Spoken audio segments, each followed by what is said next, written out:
সরাসরি চলে যাব আফনান ভাইয়ের কাছে এবং আফনান ভাইয়ের কাছ থেকে তার ঘটনা শুনবো।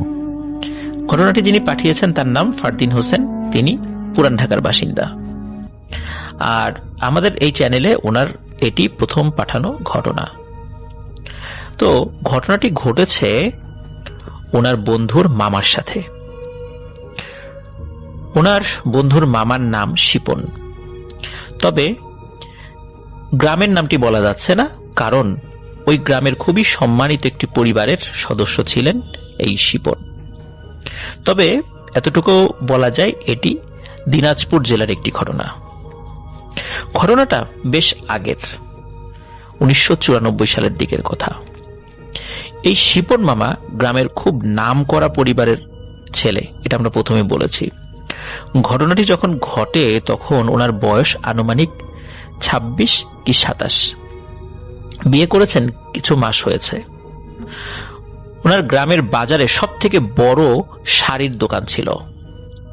ওনার কিন্তু বিড়ি, সিগারেট, পান, জর্দা এই কোনো কিছুর নেশা ছিল না, মানে কোনো ধরনের বাজে নেশা ছিল না। জাস্ট একটা বিষয় ওনার ছিল, সেটি হচ্ছে বাজারের দোকানপাট সব বন্ধ করার পর ওনার যে ব্যবসায়িক বন্ধু বান্ধব যারা আছেন, মানে ওই দোকান অন্য যাদের আছে আর কি, তাদের সাথে বসে অনেক রাত পর্যন্ত আড্ডা দিত। আড্ডা শেষ হতে হতে কখনো রাত 1টা-2টো বেজে যেত। আর ওনার গ্রামের বাড়ি কিন্তু ওই বাজার থেকে 1 কিলোমিটারের মধ্যে ছিল, তাই অনায়াসেই কিন্তু অল্প সময়ের মধ্যে হেঁটে বাড়িতে চলে আসতে পারতেন। এজন্য রাত বেশি হলেও খুব বেশি কিছু মনে করতেন না। আর ওনার যে অন্য বন্ধু বান্ধব ছিলেন তাদের বাড়িঘর আবার ওই দোকানের আশেপাশেই, তাদের জন্য কোনো সমস্যাই না। এই জন্য অনেক রাত পর্যন্ত তার আড্ডা দিতে পারতেন। একমাত্র ওনার বাড়িটাই ছিল একটু দূরে। যাই হোক, এক রাতে আড্ডা দিতে দিতে অনেক দেরি হয়ে যায়, উনি খেয়ালই করেননি। তো উনি গ্রামের দিকে আসতে থাকেন পুরো একা, কারণ ওনার বন্ধুরা তো বাজার আশেপাশেই তাদের বাড়ি। আর বাজার থেকে গ্রামের দিকে যে রাস্তাটা, ওটা খুবই ভয়ানক একটি রাস্তা। বাজার থেকে কিন্তু গ্রামের দূরত্ব শুরুতেই বলেছি বেশি নয়, 1 কিলোমিটারের মধ্যে, মানে ওনার যে গ্রাম আর কি। দিনের বেলা এখান দিয়ে কিন্তু মানুষ চলাচল থাকলেও রাতে একদম মানব শূন্যর মতো অবস্থায় থাকে। খুব বেশি দরকার না হলে ওদিক দিয়ে লোকজন আসে না আসলে। তখন রাস্তায় কিন্তু কোনো ল্যাম্পপোস্ট ছিল না, একদম অন্ধকার ছিল। এখন অবশ্য ওই রাস্তাগুলোতে নাকি ল্যাম্পপোস্ট হয়েছে। আর এই রাস্তা দিয়ে যাওয়ার সময় এক পাশে শতবর্ষী এক বট গাছ ছিল। গ্রামের সব থেকে মুরব্বীরাও এই গাছের বয়স কত তা ভালো করে বলতে পারে না। আর আরো একটি ভয়ানক বিষয় হচ্ছে, এই গাছের পাশেই রয়েছে একটি পুরাতন শ্মশান। এই শ্মশান ও বটগাছ নিয়ে নাকি আরো অনেক ঘটনা রয়েছে, যেটি এই ফারদিন হোসেন পরবর্তীতে পাঠাবেন বলে আমাদেরকে বলেছেন। তো যাই হোক, শিপন মামা যখন রওনা দেন গ্রামের উদ্দেশ্যে তখন তো অনেক রাত। এই রাস্তার দুধারে ওই 1 কিলোমিটারের মধ্যে কোনো বসত ভিটা ছিল না। ডানে বায়ে শুধু চাষের ক্ষেত দেখা যায়। আর তখন চাঁদের আলো ছিল, ওনার অসুবিধা হচ্ছিল না চলতে।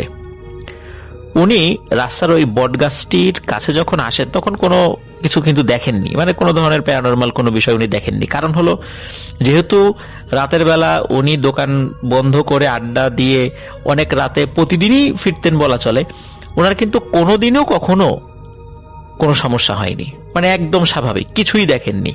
একা আসলেও দেখেননি, যৌথভাবে আসলেও কখনো দেখেননি। সুতরাং এটা ওনার কাছে কোনো বিষয় না। কিন্তু উনি যখন মাঝ রাস্তায় চলে এসেছেন, মানে ওই বটগাছটা পার হয়ে কিছুটা চলে এসেছেন, হঠাৎ করে ওনার মনে হলো পেছন থেকে কেউ ওনার নাম ধরে ডাক দিল। তো ওনার কাছে আবার গলার সুর খুবই পরিচিত মনে হয়।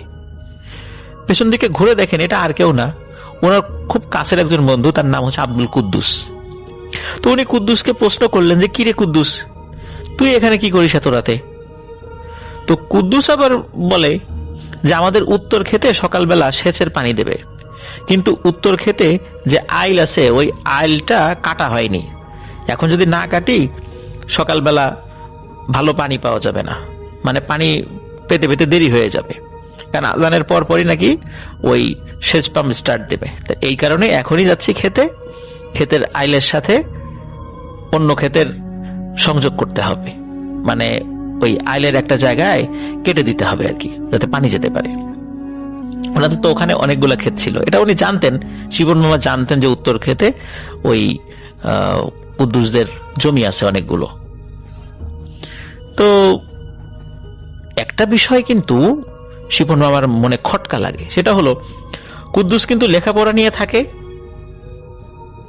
শিপন মামা তো বেশিদূর লেখাপড়া করেননি, কিন্তু কুদ্দুস কিন্তু মাস্টার্স করছিল ওই সময়। তো লেখাপড়া নিয়ে যেহেতু থাকে, সে কিন্তু এই ক্ষেত খামারে যায় না।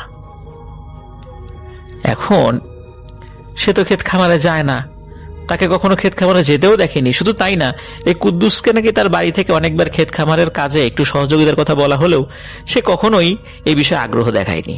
আর এই সমস্ত কারণে তাকে কেউ একটা কিছু বলেও না, যেহেতু সে লেখাপড়া নিয়ে আছে, সে ভবিষ্যতে আরো বড় কিছু করতে চায়। এই জন্য কিন্তু এই বিষয়গুলো নিয়ে বাড়ির কেউ তেমন কিছু বলে না। এখন শিবন মামা চিন্তা করছে যে ও এত রাতে, যাকে দিনের বেলা ঠেলে খেতে পাঠানো যায় না, ও এত রাতে এখানে কি করে? এত রাতে ও খেতে যাবে, এটাও আমাকে দেখতে হচ্ছে। যাই হোক, হতেও পারে।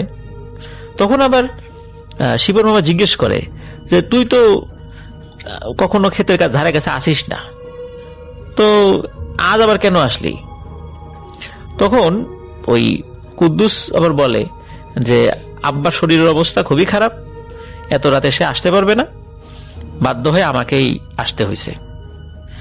তো এই কথা শোনার পর শিপন মামা ওই কুদ্দুসকে আরো কিছু প্রশ্ন জিজ্ঞেস করতে যাবেন, এমত অবস্থায় ওই কুদ্দুস খপ করে শিপন মামার হাত চেপে ধরে এক টান দিয়ে বলে যে আমি এত রাত্রে একা একা যেতে পারবো না, আমার ভয় লাগে, তুই চল আমার সাথে।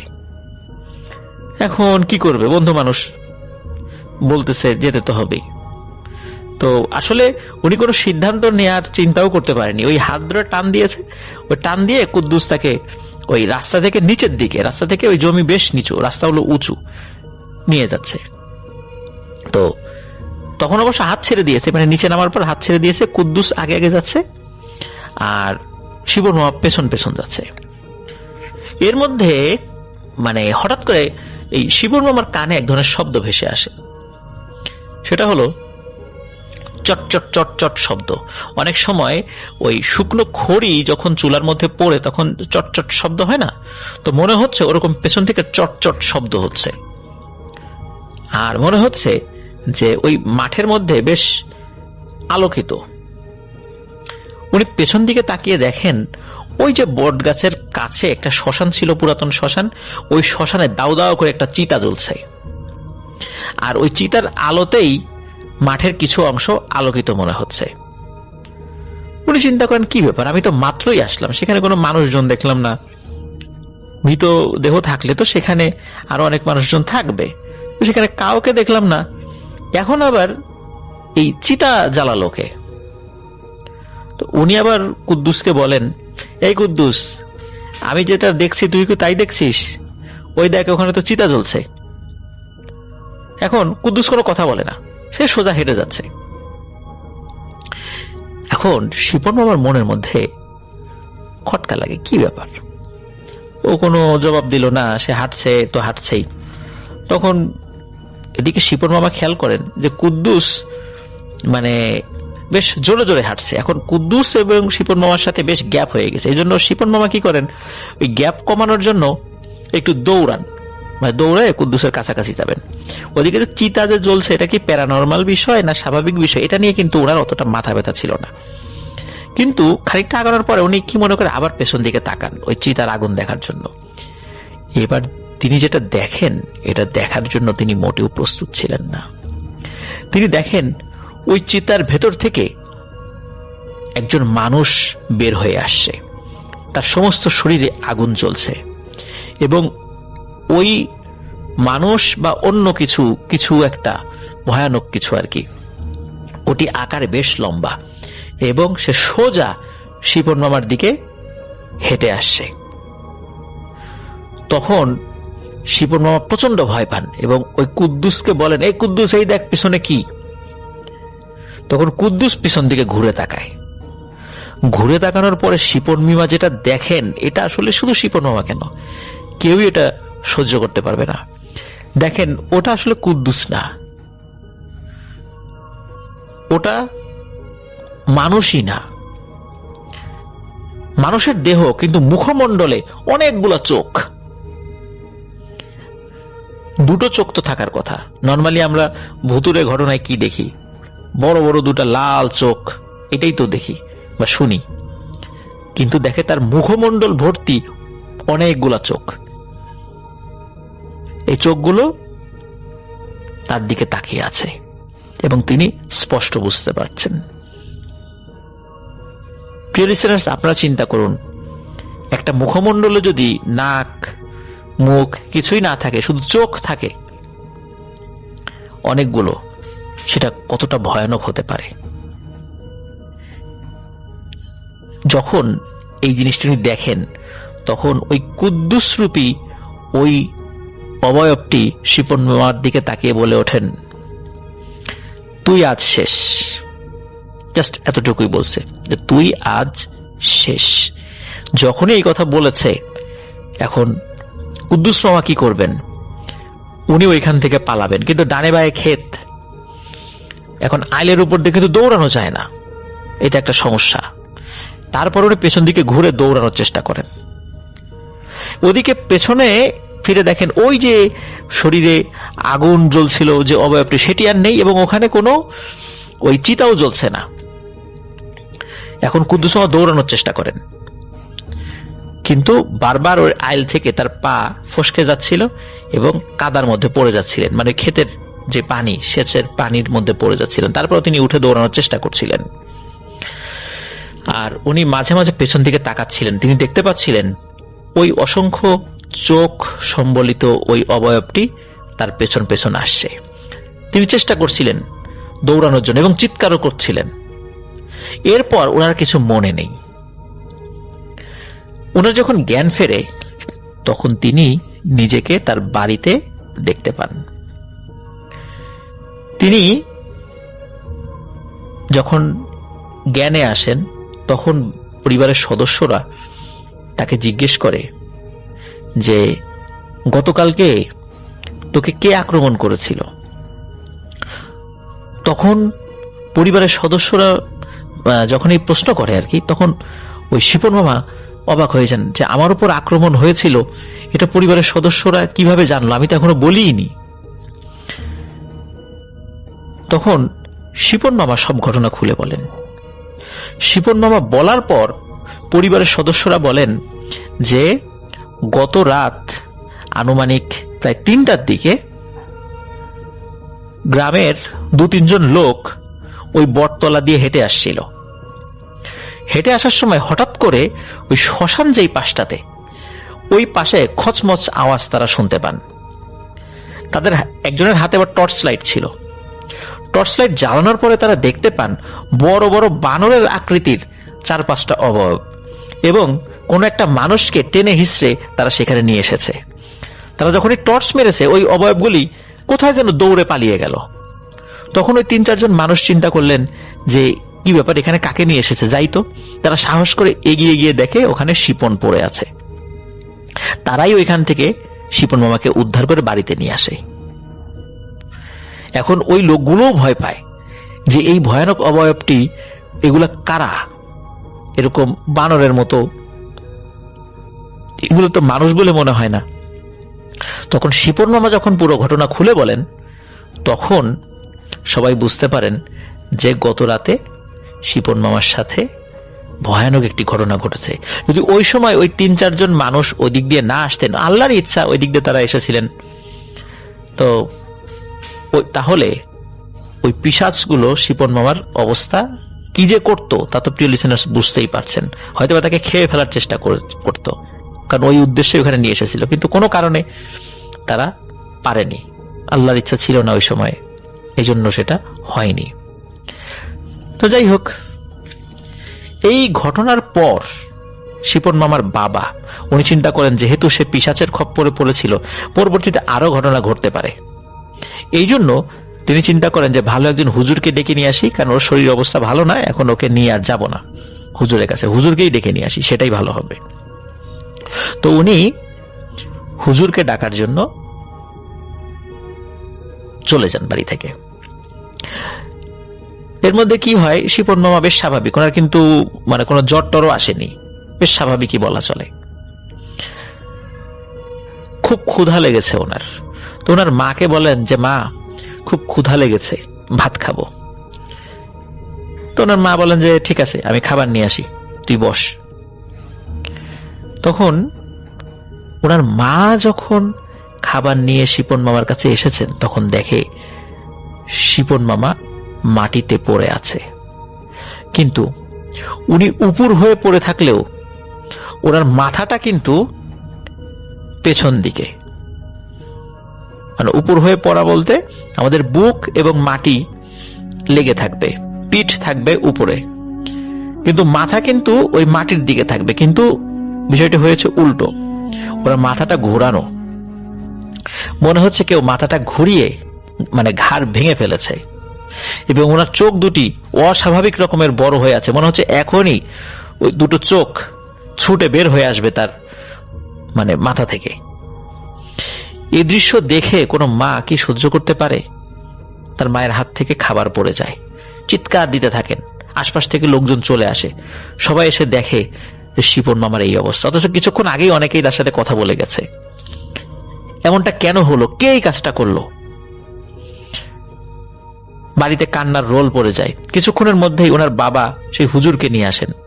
হুজুরকে নিয়ে এসেছেন জাস্ট একটু ঝাড়ানোর জন্য, যাতে করে ওনার কোনো সমস্যা না হয়। কিন্তু এসে নিজের ছেলের এই করুণ অবস্থা দেখে উনি নিজেও আর ঠিক থাকতে পারলেন না, এবং ঠিক থাকার কথাও নয়। তিনিও কান্নাকারি শুরু করে দিলেন। যেই হুজুর এসেছিলেন তিনি নিজেই দাফন কাফনের ব্যবস্থা করেছিলেন, গোসল দিয়েছিলেন, সবকিছু করেছিলেন। হুজুর এই ভয়ানক অবস্থা দেখে এবং আগের যে ঘটনা সেগুলো শোনার পর উনি শিপন মামার বাবাকে বলেন যে আপনি ধৈর্য ধরেন, স্বাভাবিক হন, 15 দিন পর আপনি আমার কাছে আসবেন, আমি চেষ্টা করব আসলে ঘটনা কি হয়েছিল সেটি জানার জন্য। 15 দিন পর শিপন মামার বাবা যখন একটু স্বাভাবিক হন, কিছুটা শোক কাটিয়ে উঠেছেন, তখন ওই হুজুরের কাছে যান। হুজুর যাওয়ার পরে যেই কথা বলেন, প্রিয় লিসেনার্স, শুধু শিপন মামার বাবা নয়, আমার মনে হয় আপনারাও শুনলে চমকে উঠবেন যে হুজুর এমন কথা বলেছেন।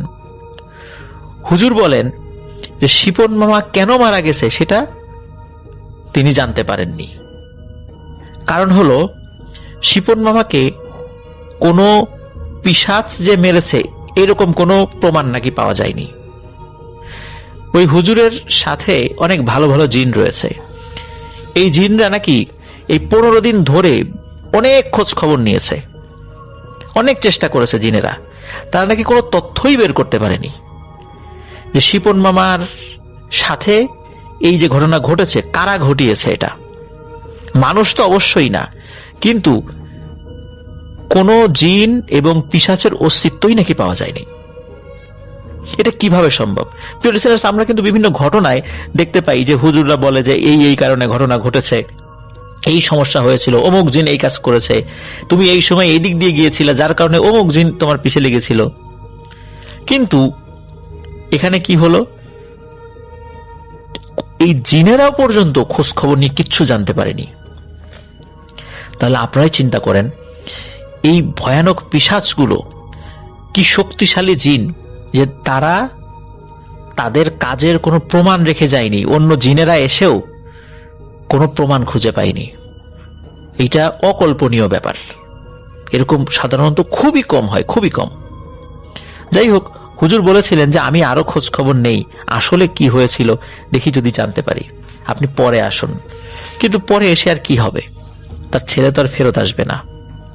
তো শিপন মামার বাবা পরবর্তীতে এই তথ্য নেয়ার জন্য আর যাননি। যদি যেতেন তাহলে হয়তো আমরা জানতে পারতাম যে কোনো খোঁজ খবর হুজুর পেয়েছিলেন কিনা, কিন্তু ওনার এই বিষয়ে জানার আর কোনো ইচ্ছা ছিল না। কিন্তু ওই যে কুদ্দুস মামা যাকে দেখা গিয়েছিল, তাকে জিজ্ঞেস করা হলো, কুদ্দুস তোমাকে নাকি দেখেছিল? তখন কুদ্দুস বলে যে আমি তো গত রাতে বাড়িতেই ছিলাম না। কারণ হলো কুদ্দুসের ইমিডিয়েট বড় বোন, তিনি নাকি হঠাৎ করে অসুস্থ হয়ে গিয়েছিলেন। তাকে দেখার জন্য কুদ্দুস বিকেল বেলায় তার বোনের শ্বশুর বাড়িতে গিয়েছিল। তাহলে কুদ্দুসের চেহারায় শিপন মামা যাকে দেখেছিলেন সে নিশ্চয়ই কোনো মানুষ নয়। আর আমরা বুঝতে পারলাম যে কোনো মানুষ এই কাজ করেনি, কিন্তু আসলে কে করেছিল, কেন করেছিল, তার অস্তিত্বও উদ্ঘাটিত হয়নি। তারা এতটাই শক্তিশালী। প্রিয় লিসেনার্স, এমন ঘটনা যেন কারোর সাথে না ঘটে। Thank you so much. আপনার ঘটনার জন্য আপনাকে অনেক ধন্যবাদ। এবং আমরা চলে যাব আমাদের পরবর্তী অতিথির কাছে। আশা করছি যে তার যে শোনানো ঘটনাটা, সেই ঘটনাটা আপনাদের ভালো লাগবে। এই ঘটনাটা একজন মেয়েকে নিয়ে, যার নাম এলিসা লাম। তিনি সেসলিক হোটেল, সেখানে আসলে গিয়েছিলেন কোনো একটা কাজে, এবং সেখান থেকে একটা অদ্ভুত ঘটনা হয়। তো এলিসা লামকে সেই সেসলিক হোটেল, যেটা কিনা আসলে লস অ্যাঞ্জেলসে অবস্থিত, ইউনাইটেড স্টেটসের লস অ্যাঞ্জেলসে অবস্থিত, সেখানে কানাডিয়ান একজন স্টুডেন্ট, 21 বছর বয়স এলিসা। তো এলিসা লাম সেখানে গিয়েছিলেন কোনো একটা কাজে 2013 সালে। তারপরে সিসিটিভি ক্যামেরায় তার শেষ ফুটেজ যেটা পাওয়া যায় সেটা ছিল এরকম যে সে একটা লিফটের ভেতরে প্রবেশ করে, লিফটের দরজা খোলা ছিল। এরপরেই এমনটা মনে হলো যে সে লিফটে দাঁড়ালো, লিফটটা পুরোটা খোলা, লিফটের মধ্যে যেন অন্য কেউ একজন প্রবেশ করল। তো এলিসা সেরকম ভাবে সরে গেল এবং লিফটের মধ্যে ফাঁকা জায়গাটা, দরজাটা খোলা, সেটার মধ্যে সে আরেকজন লোকের সাথে কথা বলছে, কিন্তু সেই লোকের কোনো অস্তিত্ব নেই, একেবারে অদৃশ্য কারোর সাথে এলিসা কথা বলছে। এরপরে যেটা হলো যে লিফটের দরজাটা প্রায় কয়েকবার, 3-4 বার লিফটের দরজাটা আটকালো, আবার খুললো আবার বন্ধ হলো। তো এই যে এরকম ভাবে হতে থাকলো, কথা বলতে থাকলো, তারপরে লিফট বন্ধ হয়ে গেল। এরপর লিফট যখন খুললো তখন এলিসা লাম সেখানে নেই, একেবারে অদৃশ্য। সেখান থেকে সে হারিয়ে গেল। পুরো হোটেল খোঁজা হলো, কোথাও তাকে পাওয়া গেল না। এমনকি আসলে পৃথিবীর কোথাও তাকে আর পাওয়া যায়নি সেই সময়টাতে। এরপরে 19 দিন পরে, টানা 19 দিন পরে, প্রায় 3 সপ্তাহ পরে এলিসা লামকে কোথায় পাওয়া গেল জানেন? সেই হোটেলের উপরে যে ট্যাঙ্কি রয়েছে, ওয়াটার ট্যাঙ্ক, সেই ওয়াটার ট্যাঙ্কের ভেতরে এলিসা লামকে পাওয়া যায়। এবং সেখানে সে এমন একটা অবস্থায় ছিল, উল্টো অবস্থাতে, যেখানে কোনো মানুষের পক্ষে আসলে যাওয়া সম্ভব না, নচেত যদি না ওই লিফট বা ওই হোটেলের প্রশাসনিক কেউ আসলে সেখানে কাউকে নিয়ে যায়, এছাড়া কোনো লিফটের মাধ্যমে সেই জায়গাটাতে ওঠা সম্ভব না, যেটা কিনা আসলে বিল্ডিংটার রুফটপ থেকেও অনেকটা উপরে আসলে পানির জায়গা করা থাকে, একেবারে বিল্ডিং এর সাথে লাগানো তেমনটা নয়, অনেকটা উপরে উঁচু একটা জায়গায় সেই পানির ট্যাঙ্কিটা, বিশাল একটা পানির ট্যাঙ্কি, সেটার মধ্যে তাকে পাওয়া যায়। এবং এই ঘটনার আসলে কোনো পরবর্তীতে এই হোটেলের অজস্র সিসিটিভি যত ফুটেজ ছিল সবকিছু চেক করা হয়েছে, কোনো মানুষ, এমনকি তাদের কোনো কর্মীকে সন্দেহ করা যাচ্ছে না কেউ। যেটা সর্বশেষ হয় যে ওই ওয়াটার ট্যাঙ্কের জন্য ওই যে ছাদটা, সেটা খোলাই হয়েছিল প্রায় 1 থেকে 1.5 মাস আগে, আর 19 দিনের মাথায় তাকে পাওয়া যায় সেখানে। এই ঘটনাটা, এটা সত্যতা পাওয়ার জন্য আপনাকে খুব বেশি কিছু করতে হবে না। যেটা করতে হবে সেটা হচ্ছে ইউটিউবে গিয়ে আপনি শুধুমাত্র এলিসা লাম লিখে সার্চ করলেই দেখতে পারবেন সেই ফুটেজটা, যেটা আসলে লিফটের মধ্যে নেওয়া হয়েছিল। লিফটের মধ্যে যখন অদৃশ্য কারোর সাথে এলিসা কথা বলছিল, সেটা কিন্তু কি নির্মম ভাবে আসলে সে মারা যায়, এবং তার গায়ে বিভিন্ন রকমের আঁচড়ও দেখা যায়, সেটা আমি বলতে ভুলে গিয়েছিলাম। বিভিন্ন ধরনের আঁচড় ছিল, যেটা আসলে মানুষের মতো কোনোভাবেই না, কোনো বন্য প্রাণী, ভাল্লুক টাল্লুক, তাদের নখের আঁচড় যেমনটা হয় সেরকম একটা কিছু আঁচড় ছিল। তো খুবই দুঃখজনক। এবং 21 বছর বয়সী একটা মেয়ে স্টুডেন্ট, কানাডিয়ান, তিনি আসলে ঘুরতে গিয়েছিলেন লস অ্যাঞ্জেলসে, তার সাথে এরকম একটা মর্মান্তিক ঘটনা ঘটে। এবং সেখানে সেটা কোনো আসলে রহস্য এখন পর্যন্ত কেউ কুল কিনারা করতে পারেন। আপনি বিশ্বের যে কোনো বড় মাধ্যম থেকে আসলে এটা জানতে পারবেন। সো এরকম আরো খবর, এরকম আরো জায়গার কথা আপনাদেরকে বলবো, যে এই ঘটনাগুলো আসলেই পুরো পৃথিবীর মানুষকে প্রশ্নের মুখে ফেলে দিয়েছিল, এবং পুরো পৃথিবীর 7 বিলিয়ন পিপল কেউ এই ঘটনার কোনো সুরাহা করতে পারেনি, সমাধান দিতে পারেনি। তার মানে আমাদেরকে অশরীরীর উপরে আসলে বিশ্বাস অনেকভাবেই রাখতে হয়, আর কিছু নিদর্শন এমনটাই হয় যেটাতে মেনে নিতে আসলে মানুষ বাধ্য হয়। তো সেরকমই একটা ঘটনা এলিসা লামের সাথে সিসলিক হোটেলে যেটা ঘটেছিল।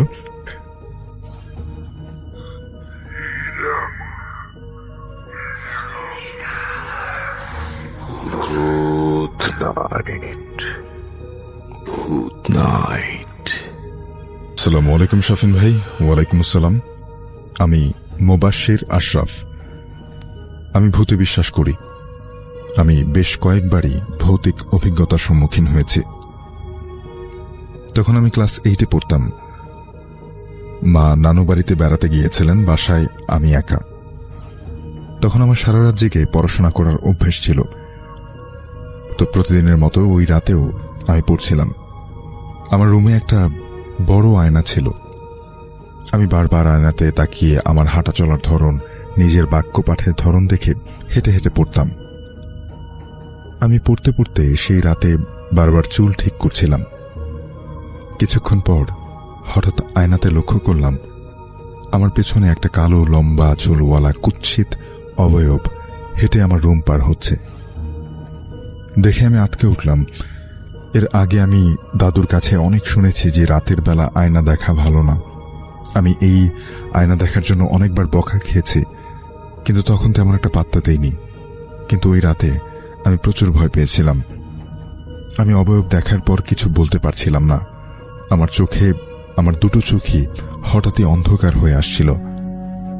আমি কিছু সময়ের জন্য কিছুই দেখতে পাচ্ছিলাম না। আমি নড়াচড়াও করতে পারছিলাম না। ভয়ে আমার শরীর ফ্যাকাশে হয়ে গিয়েছিল। আর কতক্ষণ ভয়ঙ্কর অবয়বটি আমার দিকে তাকিয়ে হাসছিল। হঠাৎ ইলেকট্রিসিটি চলে গেল। তখন আমি শক্তি অনুভব করলাম। আমি দ্রুত টর্চ জেলে অবয়বটিকে খোঁজার চেষ্টা করলাম, তবে ঘরে আর কাউকে খুঁজে পাইনি। ওই রাতে আমি ঘুমাতে পারিনি। সারা রাত লাইট জেলে কাঁথা মুড়ি দিয়ে বসেছিলাম। এই ঘটনার পরে প্রায় 2-3 মাস আমি আয়না দেখিনি। আয়না দেখলে আমার গা শিউরে ওঠে। আমরা চলে যাব এখন ডক্টর আলিফের কাছে এবং তার ঘটনা শুনবো আমরা। সেদিন তাহাজ্জুদের নামাজের সময় হঠাৎ ফোন বেজে ওঠে। নামাজ শেষ করে ফোনের দিকে তাকিয়েই রিফাত ভাই দেখেন প্রায় 25টা মিস কল। কিন্তু তিনি খেয়ালই করেননি এতক্ষণ ধরে কল আসছিল, কারণ তিনি নামাজে এতটাই মশগুল ছিল যে মোবাইল ফোনে যে কল আসছিল সেটা তিনি টের পান নাই। তখন সাইলেন্ট ছিল, মোবাইল ফোন সবসময় সাইলেন্টই রাখত। সারাদিন সেদিন অনেক হাঁটা হয়ে গিয়েছিল, বিধায় সন্ধ্যায় এশার নামাজ পড়ে তিনি ঘুমিয়ে গিয়েছিলেন। এবং নর্মালি এরকম সময় তিনি ঘুমান না, কিন্তু এতটাই কড়া ঘুম দিয়েছিল এবং রাত 3টায় তিনি ঘুম থেকে ওঠেন। এবং শীতকাল, রাত অনেক বড় হয় সেদিন, মানে সেই সময় রাতগুলো অনেক বড় হয় শীতকালের সময়। আর ফজরের আগে তার একটা কবরস্থানে যেতে হবে, এটাও একটা প্ল্যানিং ছিল। তখন আজান দিত সোয়া 5টার দিকে আজান দিত। তিনি সেই সময় যে মানুষটার কাজ করছিলেন তার নামে কিছু তাবিজ কবরস্থানের পাশে একটা করই গাছ আছে, সেখানে নিচে পোতা, সেটা উদ্ধার করতে হবে। তাই ফজরের আগে উদ্ধার করতে হবে। তিনি নামাজ শেষ করে তসবিহ হাতে নিয়ে ওস্তাদের থেকে একজনকে স্মরণ করেন। তো ওস্তাদের তার সাথে এমনিতেই সেদিন ছিল আরো 3 জন, কিন্তু তিনি খেয়াল করতে পারছিলেন না, বুঝতে পারছিলেন না বুঝতে পারছিলেন যে একের অধিক আছে সেই দিন, কিন্তু ওই মুহূর্তে তার সামনে ছিল একজন, কিন্তু বোঝা যাচ্ছিল আরো বেশি আছে। তো রাস্তার মোড়ে যেতেই আবারও সেই কল, তিনি ধরতে চাইছিলেন না। এই ছেলেটা এমন একটা কেস নিয়ে হাজির হয়েছিল কয়েকদিন আগে, সেটাতে তিনি কিছু করতে পারবেন না। এবং ছেলের বাবাকেও নিয়ে এসেছিল কয়েকদিন আগে। রিফাত ভাই সাথে সাথে বলে দিয়েছিল যে মানুষটাকে এভাবে টানা হেঁচড়া করবেন না, তার শেষ সময়ের মুহূর্তে তাকে বিছানায় রাখেন। তারপরও বলি, বিছানায় রাখলে দম দেরিতে যায়, পারলে মাটিতে রাখবেন। এটা রিফাত ভাই ওনাকে বলেছিল। এরকমটা তাদের বললে তারা অনেকটা তাচ্ছিল্যের স্বরে রিফাত ভাইয়ের বাসার সামনে থেকে চলে যান। তাহলে আবারও কেন সে কল দিচ্ছে? ঘটনা হচ্ছে 2009 সালের। রিফাত ভাই যাচ্ছেন কবরস্থানের দিকে, তার ছেলেকে দেখিয়ে দেন মাটি খুঁড়তে। তার ছেলে মাটি খুঁড়ে ফেলে এবং খুঁড়ে সেই মাটির নিচ থেকে প্রায় 6 হাত নিচে একটা টিফিনের স্টিলের বক্স পান। বক্সটা অনেকটা টিফিনের বক্সের মতো। সেই বক্সের ভেতর শুকনো রক্ত, রক্ত চারিপাশে শুকিয়ে আছে, কিছু দাঁত পান মানুষের এবং ভাঙা কিছু হাড়গোড় ছোট ছোট সাইজের। তিনি সেগুলো সেখান থেকে নিয়ে পুরো সেগুলো নিয়ে পুড়িয়ে দিতেই হঠাৎ করে রিফাত ভাই অজ্ঞান হয়ে যান। তার জ্ঞান ফেরে ওস্তাদদের ডাকে, তাকে গাছের নিচে বসানো হয়। তার ছেলে ততক্ষণে পানি আনতে গেছে। পানি নিয়ে আসার পর তাকে পানি খাইয়ে ফের ফোন আসতে থাকে। সেই ফোন তিনি এই মাথা ঘোরা অবস্থায় রিসিভ করেন। ওপাশ থেকে খুব জোরে জোরে কেউ নিঃশ্বাস নিচ্ছে, ভয় পাচ্ছে মনে হচ্ছে। আর কান্নার শব্দটা আসছে বেশ দূর থেকে, তবে নিঃশ্বাসের শব্দটা কান্নার সাথে বেশ গভীর। রিফাত ভাই না চেনার ভান করে বলতে থাকেন, কে আপনি? তখন ওপাশ থেকে কথা আসতে থাকে, হুজুর, আমি ওই দিন ভুল করে অনেক আজে বাজে কথা বলে ফেলেছি আপনাকে, আমাকে মাফ করবেন। বাসার অবস্থা খুব খারাপ, আমরা মনে হয় আর বাঁচব না, দয়া করে আমাদের একটু সাহায্য করুন। রিফাত ভাই বলেন, দেখেন, সাহায্য আমার দ্বারা হবে না, আল্লাহকে ডাকুন, সাহায্য উনি করবেন। সাহায্যর দরকার আপনাদের, আমার না। ওপাশ থেকে মনে হচ্ছে বাসায় ডাকাতি হচ্ছে, আর তিনি ছাড়া পেয়ে চিৎকার, মানে ওই যে লোক ফোন করেছেন তিনি ছাড়া পেয়ে চিৎকার করছেন, এরকম টাইপ, কেউ তাদেরকে মেরে ফেলবে, তেড়ে আসছে, এরকম একটা বোঝা যাচ্ছে। রিফাত ভাই দীর্ঘ নিঃশ্বাস ফেলে তার ছেলেকে বলল, চলো যাই, ওই বাসায় যাই। গাজীপুর বাসা। রিফাত ভাই ঢাকার আরেক কর্নারে, আর সেই গাজীপুর তাকে এখন যেতে হবে। তিনি রওনা হলেন। পথের মধ্যে সিএনজি ইউটার্ন নিতে যেয়ে উল্টে যাচ্ছিল। তিনি দোয়া দুরূদ পড়া শুরু করলেন। রিফাত ভাই খেয়াল করেন ওস্তাদ থেকে একজন সাথে আছেন তার, তবে তাকে অনেক মলিন দেখাচ্ছে। নর্মালি তারা যখন আসলে এক প্রকার চুপ করে থাকে, যাতে তার চেহারা দেখে বোঝা যায় না, কিন্তু এই ওস্তাদের মলিন চেহারা, আর তিনি এমনিতেও অনেক সিনিয়র, তাকে প্রশ্ন করা যায় না। সেই বাসায় পৌঁছান তারা, তার সাথে সেই ওস্তাদ আছে সারাক্ষণ সাথেই। পৌঁছাতে পৌঁছাতে সকাল 7টা। গাজীপুর চৌরাস্তা থেকে ডানে ঘোরহালের দিকে রাস্তার এটা। তিনি বাসায় পৌঁছে সবার আগে নাস্তা সেরে নেন, মানে দোকানের, মানে পৌঁছানোর আগেই নাস্তা সেরে নেন দোকানের মধ্যেই। নাস্তা সেরে সেই বাসায় পৌঁছান। সেই বাড়িতে ঢুকতে যাওয়ার সময় নতুন দেয়াল, চারপাশ, 3তলা বাড়ি। বাড়ির মালিকের ছেলেই কল দিয়েছিল। দেয়ালের ওপর রিফাত ভাই দেখতে পান পা ঝুলিয়ে 10-12 জন চুল সামনে দিয়ে বসে আছেন, তাদের চেহারা দেখা যাচ্ছে না। রিফাত ভাইয়ের সাথে সেই মুহূর্তে তার ছেলে ছিল এবং সেই ওস্তাদ ছিল। তার ছেলে কিছুই দেখছিলেন না, তবে ওস্তাদ বুঝতে পারছিলেন এবং তাকে ইশারা করছিলেন। তিনি দেখছেন যে দেয়ালের উপর যারা বসেছিল তারা জিভ বের করে নিজেরা হাসছে। রিফাত ভাই একটা ইট নিয়ে ইটের মধ্যে দুয়া পরে জাস্ট ওই দেয়ালে মারেন। মারার সাথে সাথে এই লম্বা চুলওয়ালা মহিলাগুলো নিচে পড়ে যায় এবং কুকুর যেভাবে কান্না করে ডাকতে থাকে সেভাবে ডাকা শুরু করে দেয়। শীত এবং সেদিন আকাশ মেঘলা, বলা চলে অনেকটা সন্ধ্যার ন্যায় দেখাচ্ছে সকালের আকাশ। ভোর 7টাই তখন বাজে। যাই হোক, সেই গেট দিয়ে ঢোকার সময় সেই বাড়িওয়ালার ছেলে যা তাচ্ছিল্য করে বলেছিল সে দাঁড়িয়ে আছে এবং রিফাত ভাই ঢোকার সাথে সাথে তার হাত ধরে ক্ষমা চাচ্ছিল সে। রিফাত ভাই ঢুকে দেখেন বাড়ির নিচে লাশের খাটিয়া এবং বাড়ি ভর্তি মানুষজন, সবাই দৌড়াদৌড়ি করছে। চেয়ার লাগানো আছে, নিচে মুরব্বীরা বসে আছে। রিফাত ভাই তাকে জিজ্ঞেস করলেন, আমাকে ডাকলেন কেন এখানে? আপনার আব্বা তো মারা গেছে। তো সেই লোকের নাম হচ্ছে শিহাব। তিনি বলতে লাগলেন, আপনি থাকবেন আজকে আমাদের বাসায়, গত রাতে খুব ঝামেলা হয়েছে, এখানে কষ্ট হবে না আপনার, আপনাকে আমাদের দরকার, দয়া করে আপনি একটু বসুন। রিফাত ভাই বলতে লাগলেন, আপনাদের লাশ গোসল করানো হয়েছে, দাফন তাড়াতাড়ি করবেন এবং পাশের গোরস্থানে, বেশি দূরে নেবেন না, যত তাড়াতাড়ি সম্ভব। তখন শিহাব বলছে, পাশেই দাফন করব, আমাদের নিজস্ব গোরস্থানে। রিফাত ভাই বসে রইলেন, তার ছেলেও তার পাশে। তার ছেলে শুধু একটা কথা বলছেন, আব্বা, বাড়িটা একটু অন্ধকার অন্ধকার লাগছে না, আর শরীরের ভেতর দিয়ে শুধু গরম ঠেলা পাচ্ছি, ঘটনা কি? রিফাত ভাই বলছে, এখানে ঝামেলা আছে, দোয়া পরে শরীর বন্ধ করে নেয়। আমি বন্ধ করে ফেলেছি। রিফাত ভাইয়ের ভাষ্যমতে তিনি সেই মহিলাগুলো চুল সামনে লাশের খাটিয়াকে চাকতে দেখছিলেন, আর চারিপাশে ঘুরে এদিক সেদিক করে আবারও রিফাত ভাইয়ের দিকে তাকাতে দেখছিলেন। জিভ বের করে রিফাত ভাইয়ের দিকে হাসে। জিভটা শুধু চুলের মাছ দিয়ে বের হয়। এদিকে তার সাথে থাকা যে ওস্তাদ ছিল তিনি নিবাইতা ঢোকেন না। লম্বা লম্বা জিভ ভাই সেই মহিলাগুলোর। রিফাত ভাই ওস্তাদদের ডাকেন। ওস্তাদদের থেকে একজন আসেন এবং ওই যে সাথে ছিল তার সাথে আরেকজন আসে, সে দরজার বাইরে। রিফাত ভাই গেটের বাইরে যান এবং জিজ্ঞেস করেন, ঝামেলা মনে হচ্ছে বাসার ভেতর, কি করব? তো সে ওস্তাদ বলল, দেখো, যিনি মারা গেছেন তিনি নামাজে কালামে ছিলেন না, শুধু টাকা কামানোর ধান্দাই ছিল, লিভারের অসুখে মারা গেছে, মদ খেত অনেক। এই লোকটাকে তো যে কোনো কেউই খুব ইজিলি জাদুটনা করে ফেলতে পারে। তার ছেলেটা ভালো, খারাপ না। ঘটনা জানো তাদের কাছ থেকে? ভেতরটা অপবিত্র, আমরা ঢুকতে পারছি না, মেয়ে জিন আছে, ভেতরটা অপবিত্র করে রেখেছে, ভেতরে ঢুকবো না আমরা, বাড়ি রিলেটেড প্রবলেম মনে হচ্ছে। যাই হোক, তুমি জেনে জানাও, এখানে থাকতে হবে, হয়তো থাকলে থাকো। রিফাত ভাইও তখন তাকে বলে, হ্যাঁ থাকবো। তাদের কনভারসেশনটা হয় তখন গাছের নিচে। রিফাত ভাই চলে আসেন বাড়ির ভেতর। তিনি এবার ঢোকার সময় দেখেন লাশের পাশে আগুন জ্বলছে, অনেকগুলো লাকড়ি একসাথে করে আগুন জ্বলছে। সেই আগুনের মধ্যে একটা লাশও উঠছে, অবাক লাগলেও এসব দেখানো হচ্ছে রেফাত ভাইকে। তিনি বুঝতে পারছিলেন না এখান থেকে যাবেন কিভাবে। এগুলো রেফাত ভাই দেখতে চান না মোটেও। যাই হোক, রেফাত ভাই যান, কবরস্থানে যান, এবং খুব বেশি দূর না, রিক্সায় 4-5 মিনিট লাগে। লাশ নিয়ে যাওয়া হয় কবরস্থানে। সেখানেও আগুন, সেই আগুন জ্বলছে, আগুনের উপর মানুষ বসে আছে। তবে সেটা অবশ্যই কবরস্থানের বাইরে। কবর দেওয়া শেষ হলে বাসায় আসা হয়। অনেক খানাদানা বিভিন্ন বাসা থেকে এসেছে। কবর দেওয়া হয় বা দুপুর 12টাতেই। তখনও আকাশ মেঘলা, এরকম মেঘলা অন্ধকার মনে হচ্ছে সন্ধ্যায়, মানে সন্ধ্যাবেলা আর কি। 3 তলার ছাদের পাশে রুমে তাদের থাকতে দেওয়া হয় এবং নিচে একজন লোক সার্বক্ষণিক রাখা হয় যাতে উপরে কেউ উঠতে না পারে রেফাত ভাইদের কাছে। এরা বুঝতে বাকি রইল না যে বাড়ির অবস্থাটা খারাপ। আর রেফাত ভাই নামাজ শেষ করে দুপুরে খেয়ে পুরো বাড়ি ঘোরার বন্দোবস্ত করলেন তার ছেলের সাথে, এবং ফোন করে তিনি ওই এলাকার একজন জামাতের সাথীকে খবর দিলেন। তিনিও তার সাথে দেখা করার পর তাকে বললেন যে থাকেন, আপনি আমার সাথে থাকেন কিছুক্ষণ। তো সেই জামাতের সাথে আবার দেখাও করতে চাচ্ছিলেন অনেকদিন যাবত। এর মাঝে রেফাত ভাইয়ের কিন্তু নিস্তার নেই। সেই ছাদে, সেই বাসার দেয়ালে এদিকে সেদিকে দৌড়ে দৌড়ে মুভ করছিল সেই সামনে চুলওয়ালা মহিলাগুলোর চেহারা দেখা যাচ্ছিল না, মানুষরূপী সেই মহিলাগুলোর পা দেখা যাচ্ছিল না, শুধু বোঝা যাচ্ছিল পটকা গন্ধা যখনই সে পাস করছিল।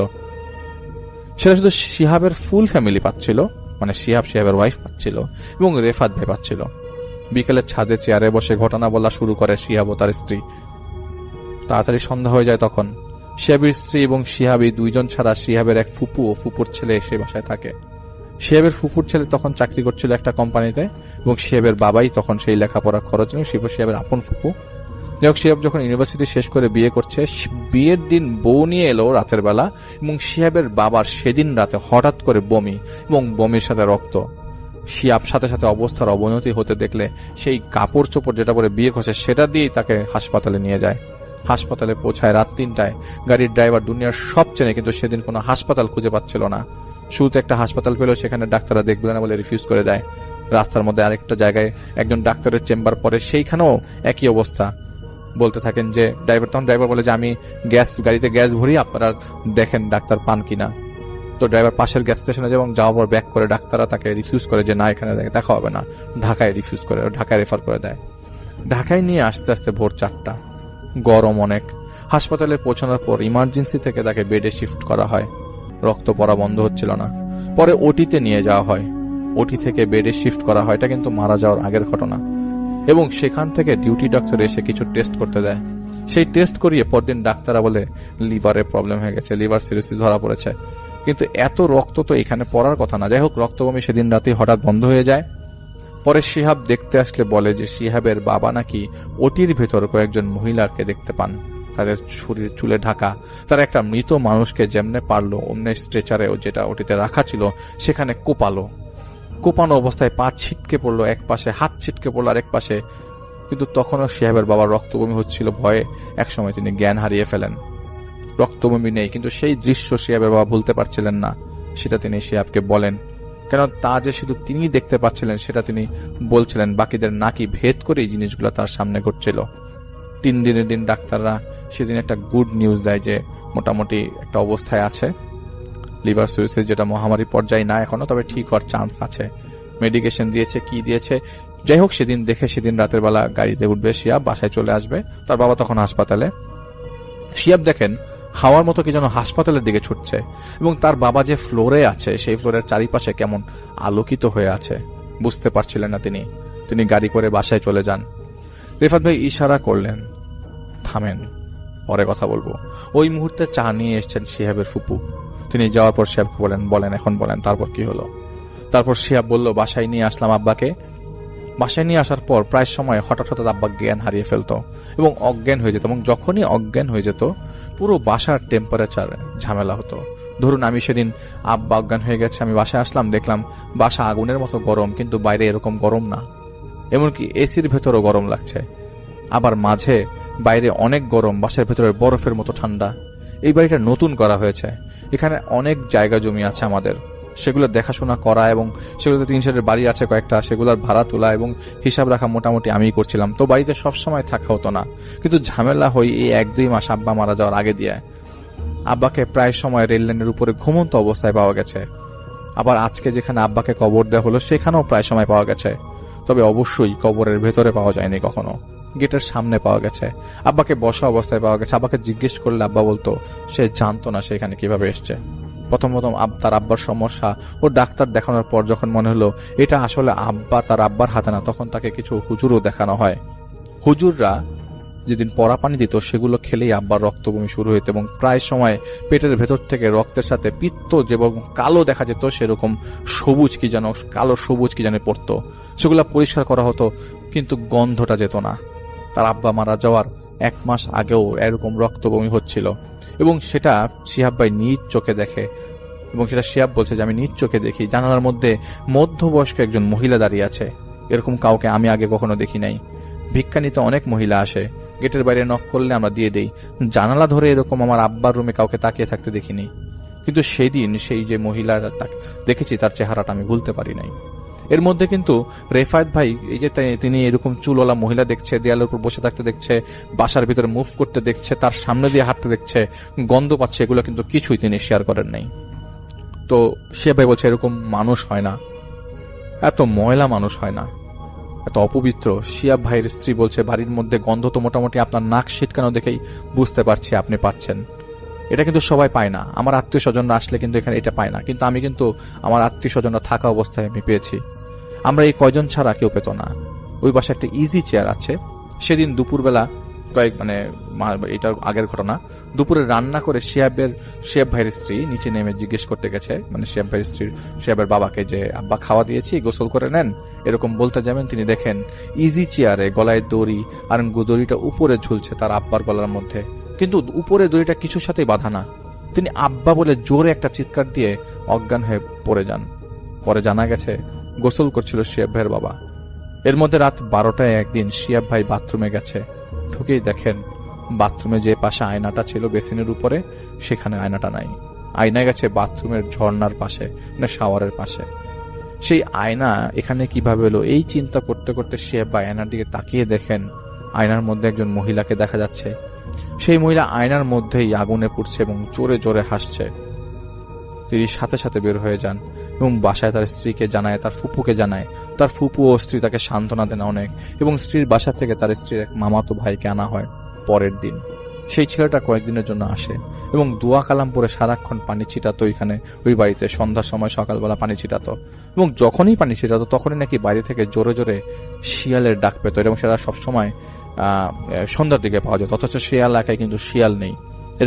এরকম হু টাইপের ডাক শুধু শিয়াল দ্বারাই পসিবল, একদম অবিকল শিয়ালের ডাক, এবং পরিষ্কার সন্ধ্যায় পাওয়া যেত। ধীরে ধীরে শিহাবের বাবার শারীরিক অবস্থার অবনতি হতে থাকে এবং এক পর্যায়ে শরীর খারাপ হলে রেফায়েত ভাইয়ের কাছে নিয়ে আসা হয়। রেফায়েত ভাই ফেরত পাঠিয়ে দেয়, যেহেতু একটা রেফারেন্সে যাওয়া হয় এবং সব মেনটেন করার পরও শিহাব ভাইয়ের বাবাকে শিহাব বাঁচাতে পারেনি। এবার আসা যাক গতকাল কেন এতবার রেফায়েত ভাইকে কল দেওয়া হলো। পুরো বসায় তার বাবা চুপ করে গেছে ততক্ষণে। তার বাবা ততক্ষণ আর কথা বলছে না। এলাকার হুজুর নিয়ে এসে তওবা পড়ানোর অবস্থায় তার বাবা হঠাৎ করে চুপ হয়ে যায়। ওই তওবা পড়ানো অবস্থায় হুজুর কি জানি দেখে দৌড় দিল। বাড়ির ভেতরে হঠাৎ করে কি জানি দেখে দৌড়। পুরো বাড়ি কাঁপছে, মনে হচ্ছে ভূমিকম্প হচ্ছে, এবং যেভাবে কেঁপেছে বাড়িতে মানুষের রাস্তায় জড়সড় হওয়ার কথা, কিন্তু এরকম মনে হচ্ছিল শুধু বাড়িটাই কাঁপছে। কুকুর ডাকছে বাইরে থেকে, কেমন একটা হাসির শব্দ আসছিল এই বাসার ছাদ থেকে, যে জায়গাটা এখন তারা বসে যায় ঘটনাটা বলছে। নতুন বাড়ি, এমনও না যে বাড়িটা বেঁধে করা হয় নাই। দোয়া পরেই সূরা কালাম পরেই বাড়ির পাইলিং শুরু করা হয়েছিল। তাহলে এই সমস্যা কেন? এমনকি শিহাবের মা যখন মারা যায় তখন নাকি শিহাবের বাবা আইসিইউতে, যত মানুষ আছে সবার মুখ ঢাকা দেখছিল, এবং শিহাবের মাও নাকি লাশ হয়ে বের হবে, এটা শিহাবের মা মারা যাওয়ার 2 সপ্তাহ আগেই শিহাবের বাবা দেখেছিল। কিন্তু তার মা তো মারা গেছে ক্যান্সারে, কিন্তু এরকম করে বছর 2-এর মধ্যে তার বাবাও মারা যাবে এটা শিহাব বুঝতে পারছিল না। আর এরকম হাসির শব্দের কারণেই গতকাল রেফায়েত ভাইকে কল দেওয়া হয়েছিল, এবং বাড়ির মধ্যে নাকি মারা যাওয়ার সময় অনেক হাসির শব্দ আসছিল। তো রেফায়েত ভাই সবার আগে বলল যে আমি আমার ওস্তাদদের আর বলছি না, সন্ধ্যা হয়ে গেছে, মাগরিবের পর আমার সাথে দেখা করেন। মাগরিবের পর দেখা করতে আসার জন্য ছাদে আসার পর রেফায়েত ভাই বলেন, দেখেন আমি অনেক কিছু দেখেছি আপনাদের বাসায়। আপনার বাবাকে গোসল দিয়েছে আপনার ফুফাতো ভাই, তাই না? তখন শিহাব বলল হ্যাঁ। তখন রেফায়েত বলল, আমি ওর মুখে হাসি দেখেছি, আপনাদের বাসায় আমি ঢোকার সময় দেখেছি মানুষ পোড়ানো হচ্ছে, এবং সাথে সাথে শিহাব ভাই কেঁপে ওঠে এবং বলে, আমি প্রায় এই বাসায় পোড়া গন্ধ পাই। এই বাসার পেছনে গাছগাছালি আছে, সেখানে জঙ্গলে আমাকে যেতে হবে এবং যেতে হতে পারে, আপনি আমাকে সেই ব্যবস্থা করে দেবেন। আপনি যখন বিকেলে ছাদে আমার সাথে কথা বলছিলেন তখনই আমি জেনে গেছি ঘটনা কি।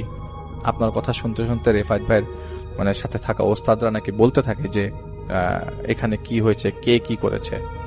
12 জন মহিলা ইফরাত জিনদের এখানে পাঠানো হয় এবং তারা জাদু করতে ওস্তাদ। তারা এসেছে টাকার লোভে, তাদের লোভ দেখানো হয়েছে। কেন এসেছে এটার ব্যাপারে বিস্তারিত রাতে বলা যাবে, তবে এখানে সবকিছুর পেছনে তার ফুপু এবং ফুপুর ছেলে জড়িত। তারাই মোটামুটি একটি ছক এঁকেছিল, কারণ শিহাবের বাবার একটাই বোন এবং এই ফুপু এবং শিহাবের বাবা শিহাবের দাদা আগেই বিক্রি করে দিয়েছিল তার সমস্ত সম্পত্তি।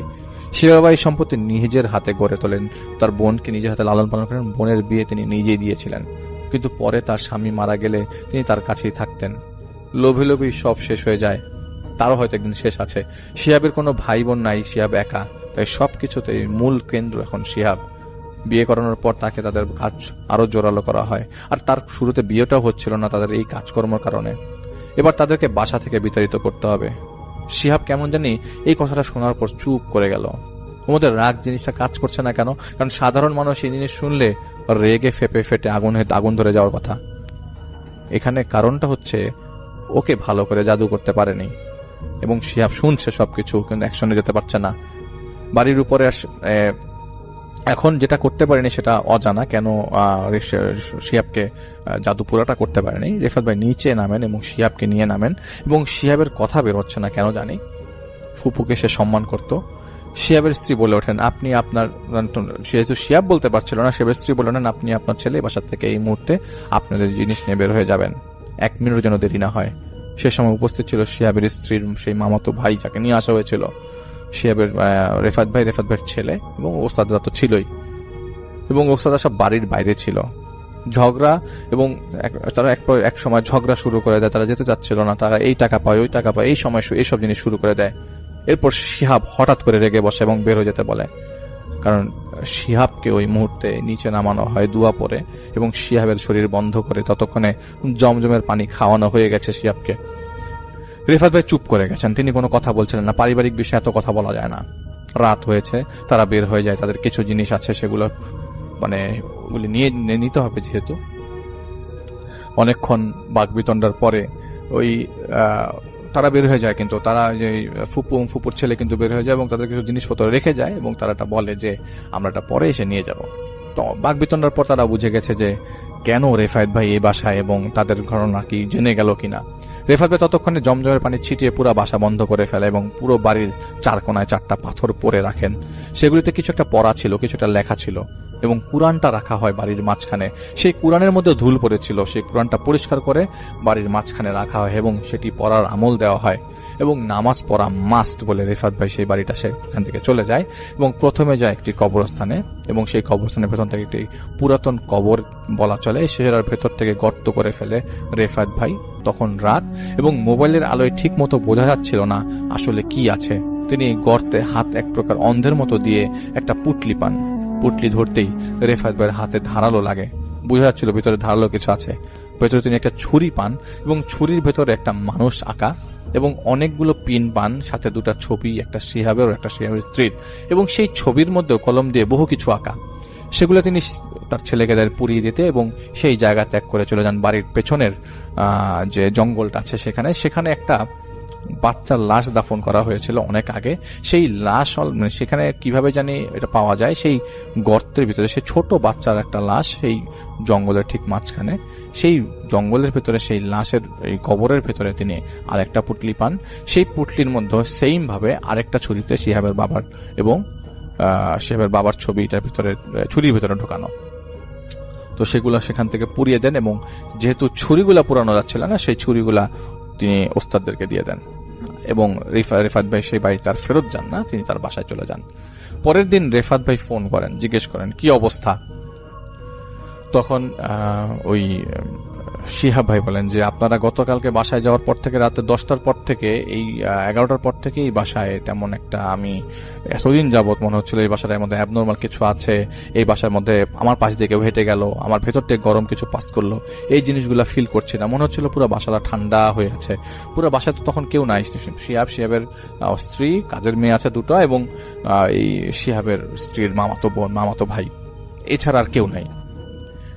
তো তখন রেফাত ভাই বলেন যে আপনারা খেয়াল রাখবেন, আমল করবেন, আর আপনাদের ক্ষতি আর তারা করতে পারবে না আশা করছি। এবং যে ইয়াগুলা ছিল, যে মহিলাগুলা ছিল, সেই মহিলাগুলো এটার পাশাপাশি আমাদের ওস্তাদরা তাদের সাথে নেগোশিয়েট করেছে এবং সেই মহিলাগুলো সেখান থেকে চলে যাবে বলে ওয়াদাও করেছে। কারণ যে পরিমাণ কষ্ট সেই মহিলাদেরকে, সেই ছুরিটা যেটা রিসিভ করেছিল রেফাত ভাইয়ের ওস্তাদরা, সেই ছুরি দিয়েই ভয় দেখাচ্ছে। কারণ সেই ছুরি যেহেতু পরে তারা দিয়েছে, তার সেই ছুরি দিয়ে তাদেরকে ভয় দেখে সেখান থেকে সরানো হয়েছে। একজন হয়তো থেকে গেছে, কিন্তু তাকে সেও চলে যাবে এবং তারা কোনো ধরনের ক্ষতি করবে না সেটা বলেছে। তো এবং যেসব মানুষজন আপনাদের এই ক্ষতি করছে, তাদের ক্ষতি আপনাদের করতে হবে না, তাদের ক্ষতি আল্লাহই করবেন। এবং তারা এই দুনিয়াতে সবকিছুর হিসাব দিয়ে পরপারে যাবেন। সবকিছু আপনি দেখবেন না, সবকিছু দেখা যাবে না, সব হিসাব, সবকিছুর বিচার আপনি দেখতে পারবেন না। ফেরেশতাদেরকে তো আপনি দেখতে পান না। ফেরেশতারা যদি বলেন জিবরাইল আলাইহিস সালাম, তিনি দেখতে কেমন ছিলেন? বিভিন্ন আকৃতি ধারণ করতে পারতেন, কিন্তু আমরা কি সেগুলো দেখতে পারি? আমাদের সাধারণ, আমরা মানুষ তা দেখতে পারি না। তো যেহেতু জিবরাইল আলাইহিস সালামের কথা বলছি, তিনিও মানুষের আকৃতি ধারণ করতেন, আবার কখনো কখনো তিনি ফেরেশতার আকৃতি ধারণ করতেন, কিন্তু তাকে দেখতে পেত শুধু নবী করিম সাল্লাল্লাহু আলাইহি ওয়াসাল্লাম। এবং তার পূর্ণাঙ্গ আকৃতি কখনো দেখা যায়নি। রাসূলুল্লাহ সাল্লাল্লাহু আলাইহি ওয়াসাল্লাম বলেছেন যে তিনি নাকি জিবরাইল আলাইহিস সালামকে দেখেছিল, তার ছিল 600 ডানা। এবং রাসূল সাল্লাল্লাহু আলাইহি ওয়াসাল্লাম বলেন তিনি আল্লাহর প্রদত্ত একটা বিশাল সিংহাসনে উপবিষ্ট হয়ে সম্পূর্ণ দিগন্তকে ঢেকে ফেলতেন এবং সেই ডানাগুলো থেকে মণিমুক্তা ছড়াতো। আমরা কিন্তু এগুলো দেখতে পাই না কিছুই, আর আমরা মানুষ, আমরা অনেক সময় অনেক অ্যাবনর্মাল কিছুই দেখতে পাই না। অথচ এই পৃথিবী কত অ্যাবনর্মাল ক্রিয়েচার আছে এই পৃথিবীতে। থ্যাংক ইউ সো মাচ, আপনার ঘটনার জন্য আপনাকে অনেক ধন্যবাদ। এবং আমরা চলে যাব আমাদের পরবর্তী অতিথির কাছে। আশা করছি যে তার যে শোনানো ঘটনাটা, সেই ঘটনাটা আপনাদের ভালো লাগবে। আসসালামু আলাইকুম রাসেল ভাই, আশা করছি আপনি ভালো আছেন এবং আপনি সবসময় ভালোর সাথেই থাকেন। তো রাসেল ভাই, আজকে যে ঘটনাটা আমি আসলে বলবো, সেই ঘটনাটা রিসেন্টলি ঘটে যাওয়া একটি ঘটনা। আমি আশা করব যে এই ঘটনাটি লিসনার্সদের ভালো লাগবে। যদি ভালো লাগে আপনার কাছে, তাহলে কিন্তু অবশ্যই ঘটনাটি শেয়ার করবেন। ঘটনাটা গতকাল রাতের কথা। ইফতারের কিছুক্ষণ পরেই হঠাৎ একটা ফোন কল আসে আমার ফোনে, যে কলটা আসলে একটা ভয়ঙ্কর শব্দ নিয়ে আসে। আমার খুব কাছের ঘনিষ্ঠ একটা বন্ধু শান্ত আকস্মিকভাবে মারা গেছে। শান্ত শুধু আমার বন্ধু ছিল না, সে ছিল আমার শৈশব, কৈশোর আর তারুণ্যের এক অবিচ্ছেদ্য অংশ। আমরা স্কুল, কলেজ, এমনকি ভার্সিটি পর্যন্ত একসাথে পড়াশোনা করেছি। শুধুমাত্র মাস্টার্সে এসে আমাদের পথ আলাদা হয়ে গেছে। সে মাস্টার্স করেছে জাহাঙ্গীরনগর বিশ্ববিদ্যালয় থেকে, আর আমি মাস্টার্স করেছি রাজশাহী বিশ্ববিদ্যালয় থেকে। আমার বন্ধু শান্ত পরিবারের 3 ভাই বোনের এক ভাই। রাসেল ভাই, সত্যি বলতে শান্ত এত ভালো ছিল, তার নামটা যেরকম শান্ত, সে মানুষটাও ছিল সেরকম শান্ত। কিন্তু আশ্চর্যজনক যে বিষয়টা, সেটা আমি একটু পরে আপনাকে বলতেছি। তার এই মৃত্যুর সংবাদটার পরে পরিবারের উপর যে কতটা বজ্র আঘাত নেমে আসে, সেটা আসলে আমি আপনাকে ভাষায় বোঝাতে পারবো না। আমি জাস্ট যখন তার মৃত্যুর সংবাদটা পাই, তখন ঘড়িতে রাত প্রায় 12টা বাজে 20 মিনিট। মনে হচ্ছিল বুকের ভেতরটা যেন হঠাৎ করেই অন্ধকারে ঢেকে গেছে। পুরো বন্ধুমহল যেন এক মুহূর্তের জন্য শোক পালন করলো শান্তর জন্য। কোনো কিছু চিন্তা করার সময় না করেই আমি তাড়াহুড়ো করে বাসার থেকে রেডি হলাম তার বাড়ির দিকে। আমি 12টা 31 মিনিটে বাইক নিয়ে বের হলাম। শান্তদের বাড়ির আমার বাড়ি থেকে প্রায় 35 থেকে 40 কিলোমিটার দূরে। আমি একা ছিলাম বলে সঙ্গে যাওয়ার জন্য ফোন দিলাম আমার আরেক বন্ধুকে, যে আমার সম্পর্কে ভাতিজাও। আমরা ছোটবেলায় থেকে একসঙ্গে বড় হয়েছি, পড়াশোনা করেছি। সে আমার এক বয়সের সিনিয়র, কিন্তু সম্পর্কটা সবসময় বন্ধুর থেকেও গভীর ছিল। আমি ফোনে পুরো ঘটনা বলতেই সে দ্রুত রেডি হয়ে রাস্তায় এসে দাঁড়িয়েছিল। আমি তাকে পিক করলাম। আমরা যখন সদর থেকে যাচ্ছিলাম তখন আমার আরও অনেক বন্ধু সেখানে জড়ো হয়ে গেছে। মোটামুটি 30টার বেশি বাইক আমরা একসাথে রওনা দিলাম শান্তদের বাড়ির উদ্দেশ্যে। রাস্তার পাশে সুখের যেন রাস্তা আরও বেশি দীর্ঘ পথ হয়ে যাচ্ছে। এত জোরে গাড়ি যাচ্ছি, সবাই মিলে যাচ্ছি, তারপরেও যেন রাস্তা কোনোভাবেই শেষ হচ্ছে না। আমার বাইক চালানোর একটা অভ্যাস আছে। আমি কখনোই খুব টানাটানি করে বাইক চালাতে পছন্দ করি না। মাথা ঠান্ডা করে সুস্থিরভাবে রাইড করা আমার খুব বেশি ভালো লাগে। আমি সাধারণত 50 থেকে 60 কিলোমিটারের উপর বেশি যাই না। অন্যদিকে আমার বন্ধুরা 70, 80, 90 গতিতে সামনে ছুটে চলে গেল। কিছুক্ষণের মধ্যেই তারা আমাকে ফেলে অনেক দূরে চলে গেল। আমি আর আমার যে শরীফুল বন্ধু ছিল তারা আমরা ধীরে ধীরে এগোতে লাগলাম। শান্তদের বাড়ির যে রাস্তাটা, সেই রাস্তার পরিবেশটা একটু ভিন্ন রকম। এই রাস্তার একটু বর্ণনা দেওয়া দরকার। দুই পাশে বিশাল বড় বড় গজার বন, মাঝখান দিয়ে সরু রাস্তা। কোথাও ভালো রাস্তা, আবার কোথাও এমন ভাঙ্গাচোরা যেন মনে হচ্ছে পাহাড় রাস্তায় উঠেছি। মাটির রাস্তা, অসমান অন্ধকার, আরও ভয়ঙ্কর লাগছিল সেই রাস্তাটা। সত্যি কথা বলতে ওই রাস্তাটা দিয়ে দিনের বেলা গেলেও কেমন যেন গা ছমছম করে ওঠে, মনে হয় কোনো হর সিনেমার ভিতর ঢুকে পড়েছে। যাই হোক, আমরা শেষ পর্যন্ত শান্তদের বাড়ি একদম পৌঁছে যাই। সেখানে পৌঁছে যে দৃশ্য আমি দেখলাম সেটা আপনাকে ভাষায় বলে বোঝাতে পারবো না। চারপাশে কান্নার শব্দ, শোকের ভারী বাতাস যেন বাড়িটাকে পুরো আচ্ছন্ন করে রেখেছে। শান্তর মা অজ্ঞান হয়ে পড়ে আছেন, বারবার করে জ্ঞান ফিরছেন, কান্না করছেন, আবার অজ্ঞান হয়ে পড়েছেন। তার বোন কেঁদে ভেঙে পড়ছে। আমি যেহেতু বন্ধু, তার খুব কাছের বন্ধু ছিলাম, তাই তাদের পরিবারে আমাকে খুব ভালো করেই চিনত। কারণ পড়াশোনার সময় শান্তদের কাছে আমি অনেকবার গিয়েছি। আর আমার বাসা ছিল শান্তর মেসের একদম কাছেই। শান্তর বাবা আমাকে দেখেই জোরে জোরে ধরে কাঁদিয়ে ফেললেন।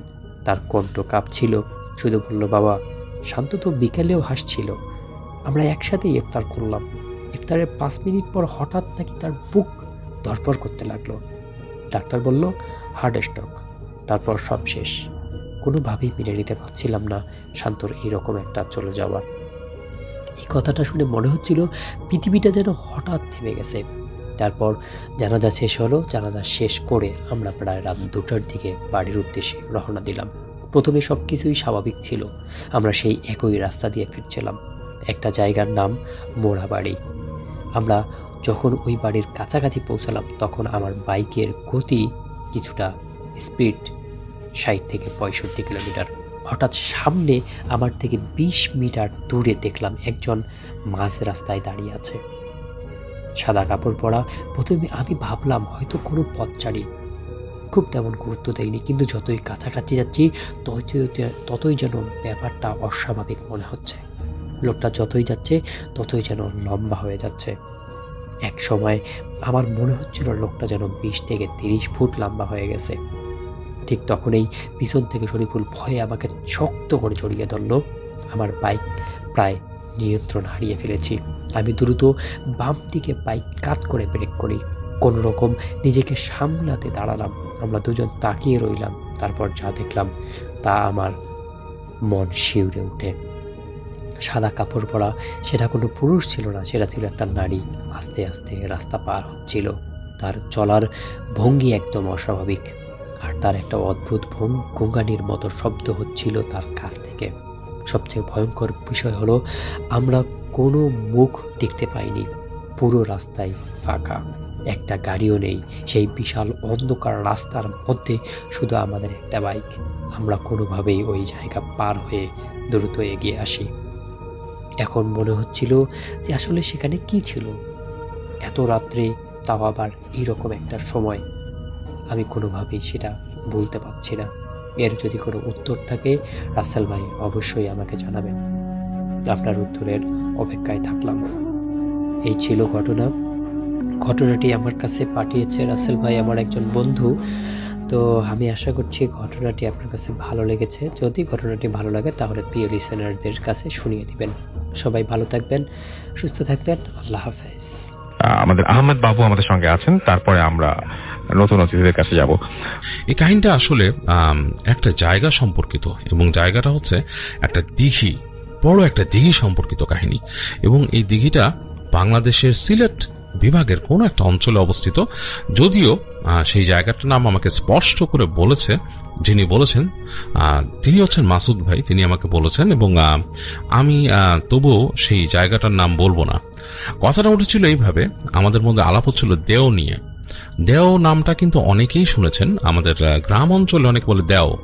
এবং এই দেও ব্যাপারটা আসলে থেকে এসছে, কেউ দেওয়ের বর্ণনা দিয়েছেন দৈত্য দানব এরকম একটা ব্যাপার, দৈত্য টাইপের বিশাল দৈত্যাকার কোনো জিনিসের। আবার অনেকে বলেছেন দেও মানে অন্য কোনো প্রাণীর আলাপও করেছেন। আমি এরকম দেও সংক্রান্ত কয়েকটা কাহিনী শুনেছি, এবং অনেকে দেওকে অদৃশ্য দানব বলেও বলেন। দেও কথাটার সাথে আসলে গুপ্তধনের রক্ষকেরও কিছুটা মিল আছে। অনেকে যেমন বলে যক্ষের ধন, সেই যক্ষের ধনের যে রক্ষক তারাও অনেকে গ্রাম অঞ্চলে, না আমাদের দেশের গ্রাম বাংলায় যক্ষের ধনের যে keeper, the keeper of that wealth or keeper of the treasure, তাকেও গ্রাম অঞ্চলে বলে দেও। এরকম দেওয়ের অনেক কাহিনী। তো সেদিনকে এই দেও নিয়ে কথা হচ্ছিল, আমরা প্রায় আমাদের আড্ডায় এই ধরনের ভৌতিক ব্যাপার নিয়ে আলোচনা করি। তো যাই হোক, তো সেই আলাপে আমি একটা দেওয়ের কাহিনী বা দেওয়ের কথা, দেওয়ের একটা গল্প একজনের কাছ থেকে শোনা, সেটা আমি শেয়ার করলাম। তখন মাসুদ ভাই শেয়ার করলেন এই কাহিনীটা, যেটা আপনাদের সাথে আমি এখন শেয়ার করব।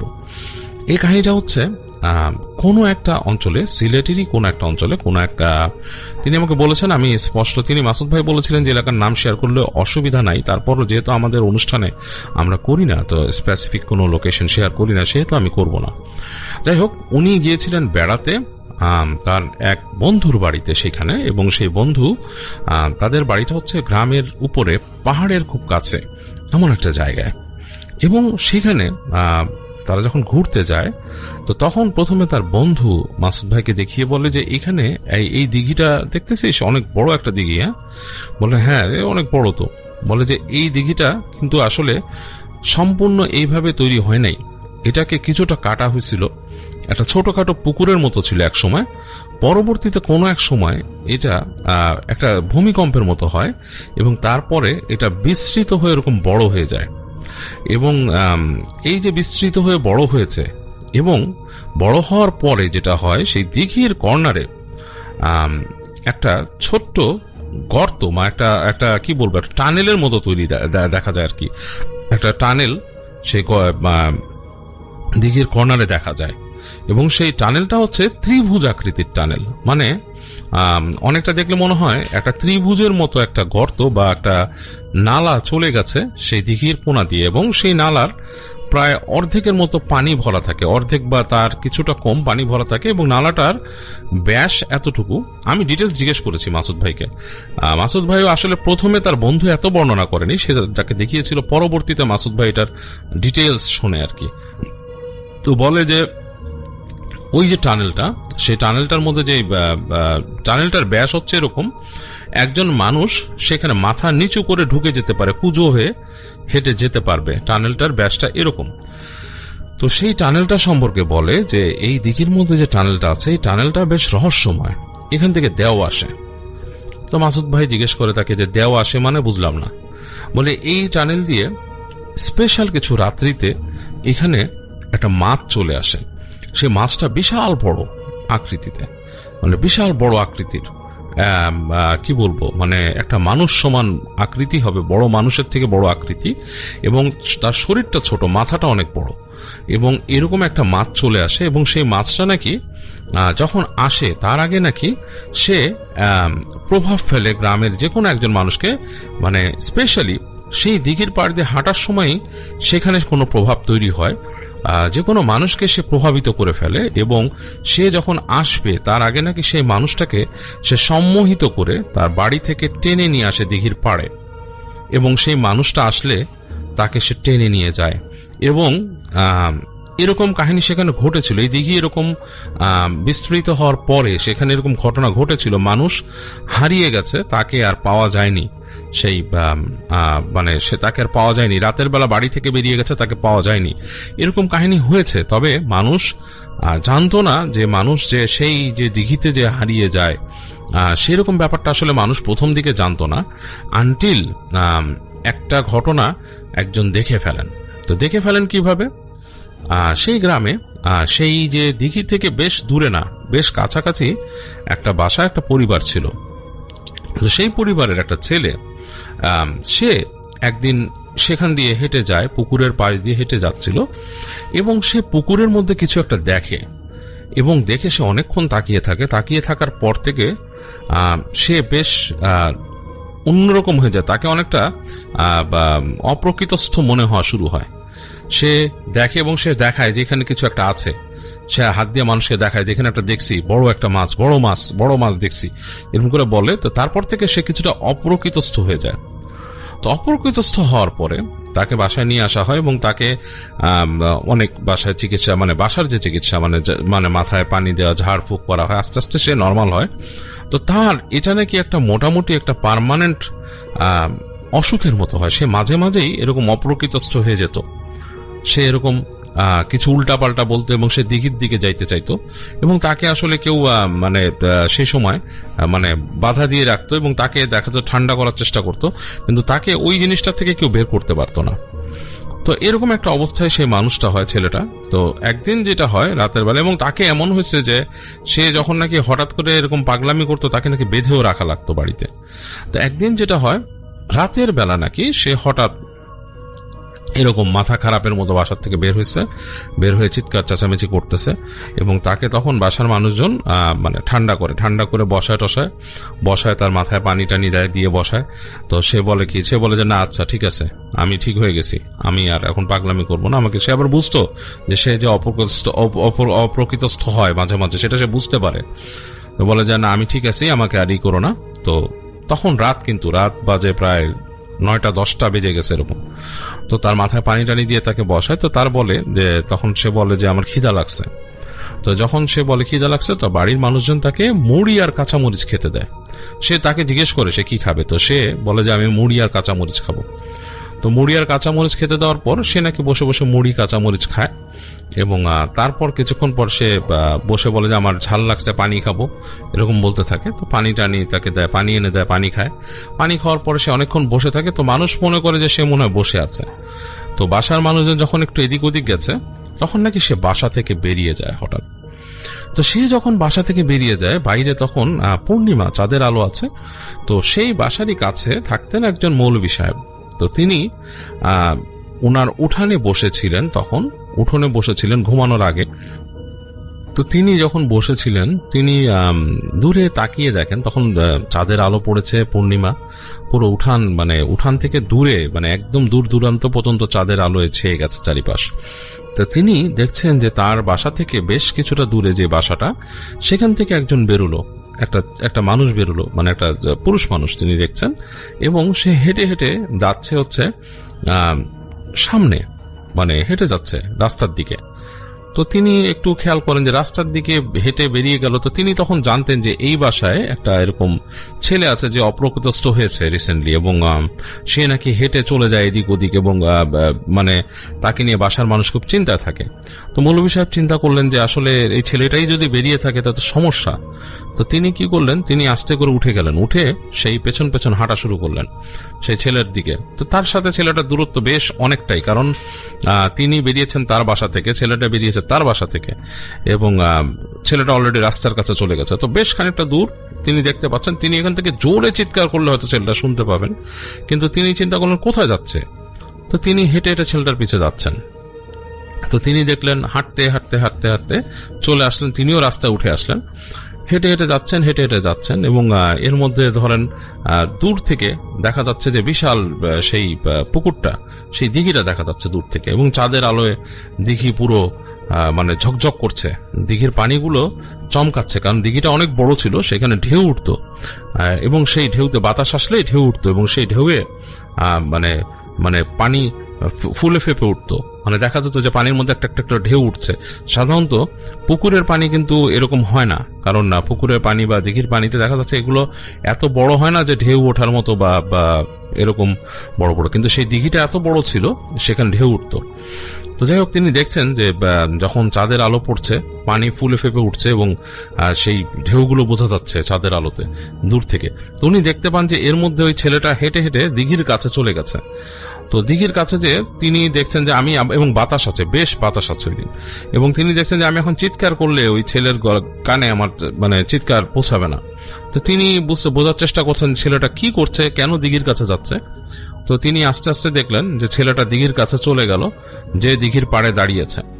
তো ওই সময় তিনি জোরে জোরে চিৎকার করলেন ছেলেটার নাম ধরে। তো দেখা যাচ্ছে যে কেউ শুনতেছে না, মানে ওনার ডাকে পৌঁছাচ্ছে না। তো উনি চেষ্টা করলেন আরো কিছুটা এগিয়ে যেতে। এর মধ্যে তিনি দেখছেন দূর থেকে ছেলেটা দিঘির পাড়ে বসে পড়েছে, বসে পড়ে পা দুইটা নামিয়ে দিয়ে বসছে, মানে পাটা দিঘির পানিতে নামিয়ে ছেলেটা বসে আছে পাড়ে। তো তিনি এর মধ্যে অনেকটা দূরত্ব কভার করে ফেলছেন, তিনি অনেক কাছে চলে আসছেন। তো মাসুদ ভাই আমাকে ছেলেটার নাম বলেনি, আমি ধরে নিলাম ছেলেটার নাম যে কোনো একটা ধরে নিলাম যে কবির মিয়া। তো তিনি বলছেন যে যখন কাছাকাছি চলে আসছেন তখন মৌলভী সাহেব বলছেন, এই কবির মিয়া, কবির মিয়া, এভাবে বলছেন। তো যখন উনি চিৎকার করছেন তখনও দেখা যাচ্ছে যে এখন ডিস্টেন্সটা কাছাকাছি, ওনার চিৎকার না শোনার কোনো কারণ নেই। তারপরও ছেলেটা মনে হচ্ছে শুনেও তার চিৎকার শুনছে না, সে পানির দিকে তাকিয়ে আছে, তার দৃষ্টি সম্পূর্ণ পানির দিকে, মানে সে তাকিয়ে আছে পানির দিকে। তো খুব অপার্থিব নাকি একটা দৃশ্য যে উনি দেখছেন যে আকাশে চাঁদ উঠেছে এবং তার ওই পাশে কিন্তু পাহাড়, মানে পাহাড় থেকে নিচু হয়ে গেছে জায়গাটা। তারা মোটামুটি একটা পাহাড়ের উপরে আছে, দিঘিটা কাইন্ড অফ লাইক পাহাড়ের উপরে, মানে উঁচু পাহাড়ের উপরেই হচ্ছে দিঘিটা, রাস্তাটা এইভাবে গেছে এবং সেই তার ওই দিঘির ওই পার থেকে নেমে গেছে পাহাড়, আর এই পাশে চাঁদের আলো এসে পড়েছে দিঘির পানিতে, পানি থই থই করছে। এই থই থই পানির মধ্যে ছেলেটা পা ডুবায় বসে আছে।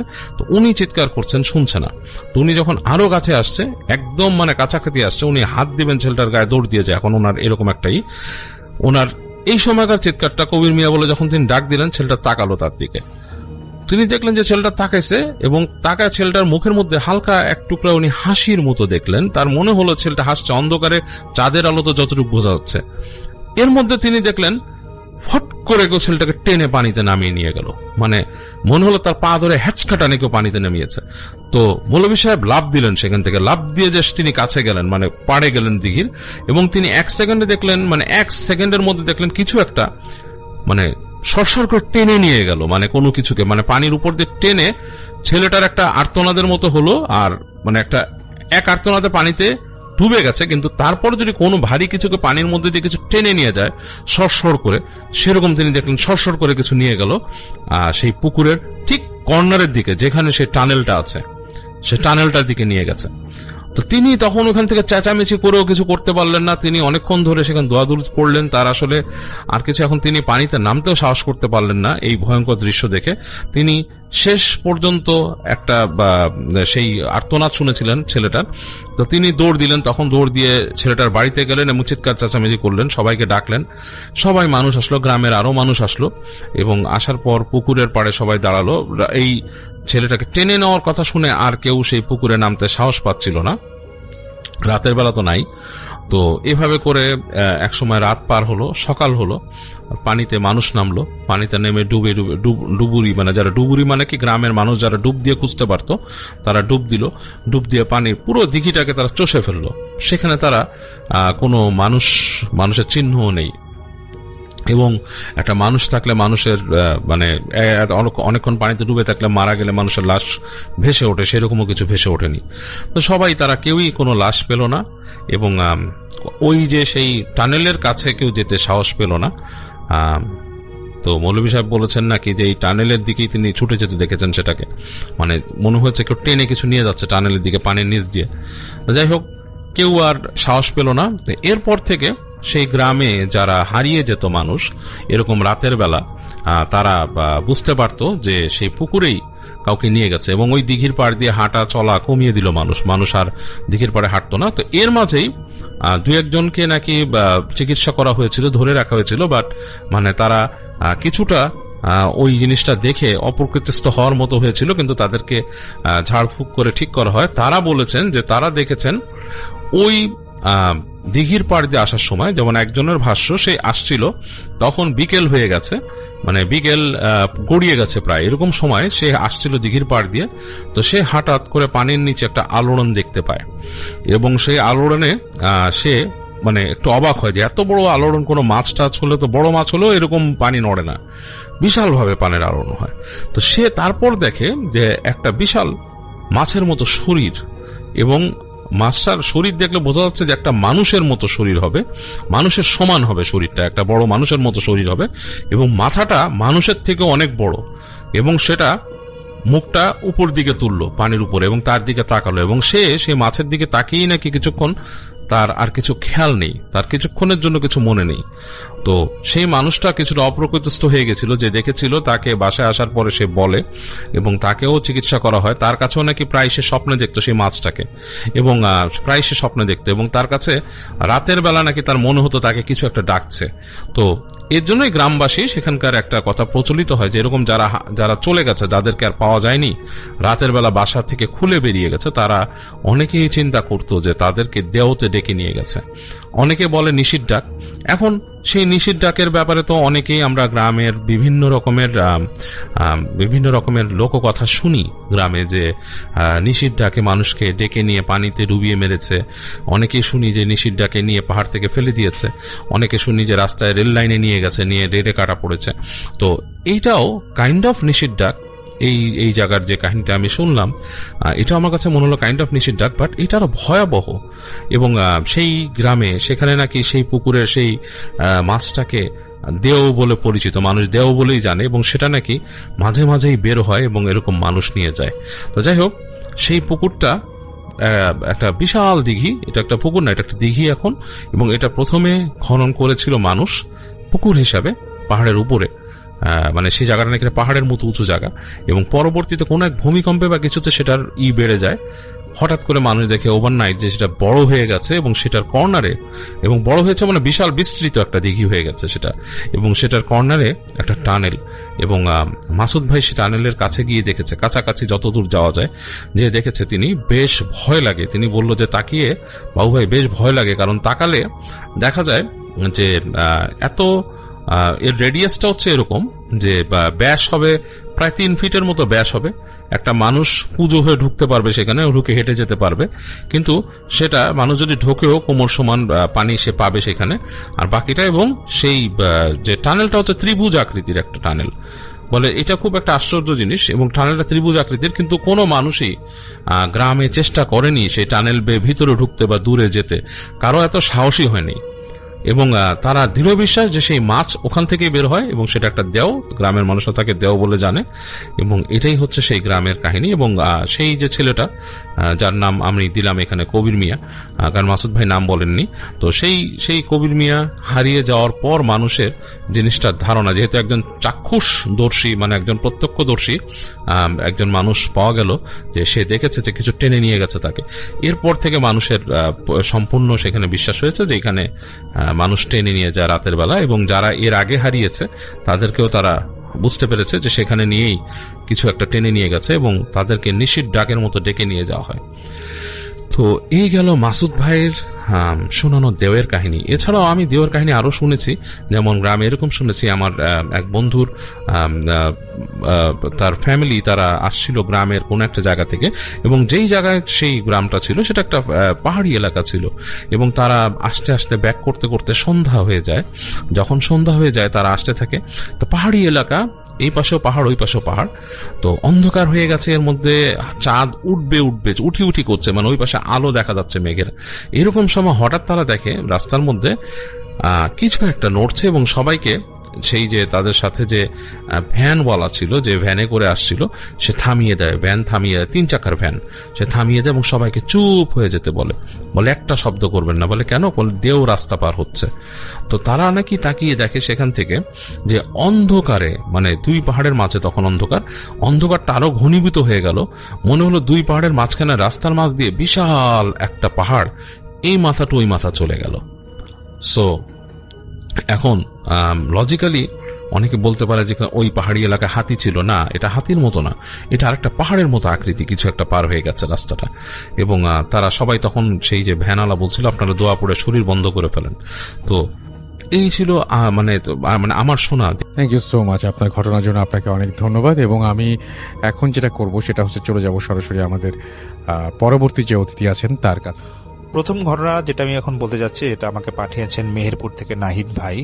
তিনি অনেকদিন ধরে আমাকে ফেসবুকে খুঁজছিলেন, ঘটনা শেয়ার করার জন্য পাচ্ছিলেন না, এবং এই জন্য তিনি আমাদের মাঝে আরেকজন ঘটনা শেয়ার করেন, আয়েশা আপু, ওনার সাথে যোগাযোগ করেন এবং তার পরবর্তীতে আমাকে তিনি খুঁজে পান। আয়েশা আপু যেটা আমাকে বলে, একটা ঘটনা ওনার মাঝে ঘটে, ছোট একটা ঘটনা, যে নাহিদ ভাইয়ের কাছ থেকে যখন তিনি ঘটনাটা শুনছিলেন, কেন জানি কয়েকবার ফোন দেওয়ার পর মধ্যবর্তী স্থানে যখনই তিনি ঘটনাটা শুনতে যেতেন তখনই নাকি তিনি অসুস্থ হয়ে গিয়েছিলেন। তার পরবর্তীতে তো আমি নাহিদ ভাইয়ের কাছ থেকে ঘটনাটা শুনি। যাই হোক, আমি ঘটনায় চলে যাই। নাহিদ ভাই যেটা বলে যে মেহেরপুরে কোনো একটা গ্রামে ওনাদের বাড়ি, তো ওনাদের বাড়ির আশেপাশে একটা পুকুর আছে এবং সেই পুকুরকে নিয়ে এই ঘটনা। তো ওনাদের বাড়ির মানে ওনাদের দেশের বাড়ি, গ্রামের বাড়িতে নাকি ঢোকার রাস্তাটা নাকি একটু ভয়ানক রাস্তা ছিল। আসলে সন্ধ্যার পর নাকি এটা আরো বেশি ভয়ানক হয়ে যায়। অনেকে নাকি তখন মানে সন্ধ্যার পরে সেখানে একা আসা যাওয়া করতে পারে না, একের অধিক মানুষ ওনারা একসাথে আসা যাওয়া করে। ঢোকার পথটা ছিল নাকি গ্রামের এরকম যে একটা পাশে বড় নদী, তার পাশে বড় একটা খোলা মাঠ, তার পাশে গ্রামের রাস্তা এবং তার পাশে বড় একটা কবরস্থান। তো দেশভাগের আগের ঘটনা এটা। তখন সেই যে গ্রামের পুকুর যেটা ছিল তার আশেপাশেই মানে পাশে, পুকুরের পাশেই চারপাশেই জমিদার বাড়ি ছিল। তখন সেই জমিদারের 4টা ছেলে ছিল, তারা এতটাই প্রভাবশালী ছিল যে সাধারণ জনগণকে নাকি তারা অনেক অত্যাচার করত। তখন কোনো মানে ছোটখাটো কাজ নিয়ে অত্যাচার করত। দেখা যেত যে কেউ তাদের প্রণাম করছে না, বা কেউ তাদের বাড়ির সামনে দিয়ে খালি পায়ে যাচ্ছে না, জুতা পরে যাচ্ছে, তখনই নাকি তাদের অত্যাচার শুরু হয়ে যেত। তো যাই হোক, সেই জমিদারের যে ছেলেগুলো ছিল তারা বিশ্বাস করতো যে তাদের বাড়ির মাঝে যে পুকুরটা আছে সেই পুকুরের দেবতারা থাকে এবং সেই দেবতাকে তারা মাঝে মাঝে ভোগ দিত। এবং ওদের একটা অভ্যাস ছিল, প্রতি বছরের কোন একটা নির্দিষ্ট দিনে তারা মানব শিশু বলি দিত এবং গ্রামের অনেকেই নাকি সেই বলি দেখতে আসতো। কিন্তু আশ্চর্যের বিষয় ছিল এটা যে এই শিশু তারা কোথা থেকে পেত কেউ নাকি বলতে পারতো না। তো দেশভাগের পর নাকি তখন সেই জমিদাররা চলে যায়, তবে একটা জিনিস সেখানে ঘটে, মানে একটা ভয়ঙ্কর ঘটনা সেখানে ঘটে। তারপর থেকে নাকি শুরু করে মানে দেশভাগের পর থেকে শুরু করে এখন পর্যন্ত প্রায় নাকি সেখানে বাচ্চাদের কান্নার আওয়াজ পাওয়া যায় সেই পুকুরের আশেপাশে। নাহিদ আমাকে পুকুরের ছবিটা দিয়েছিল, আমি যদিও আপনাদের মাঝে শেয়ার করছি না, তিনি মানা করেছেন শেয়ার করতে। তো 1980 সালের দিকে একটা ঘটনা ঘটে। পলাশ নামে একটা ছেলে ছিল তখন, তার বয়স নাকি তখন 17 কি 18 বছর। সে খুব সাহসী ছেলে ছিল। একদিন সে তার বন্ধুদের সাথে কথায় সে বলতেছে যে জমিদার বাড়ির আশেপাশের এরিয়াতে সে রাত্রেবেলা যাবে। তো তার বন্ধুরা বলতেছে তুই রাতে যাস না, ওই এলাকাটা ভালো না, অনেক কিছু দেখে ওইখানে, তোর যাওয়ার দরকার নেই।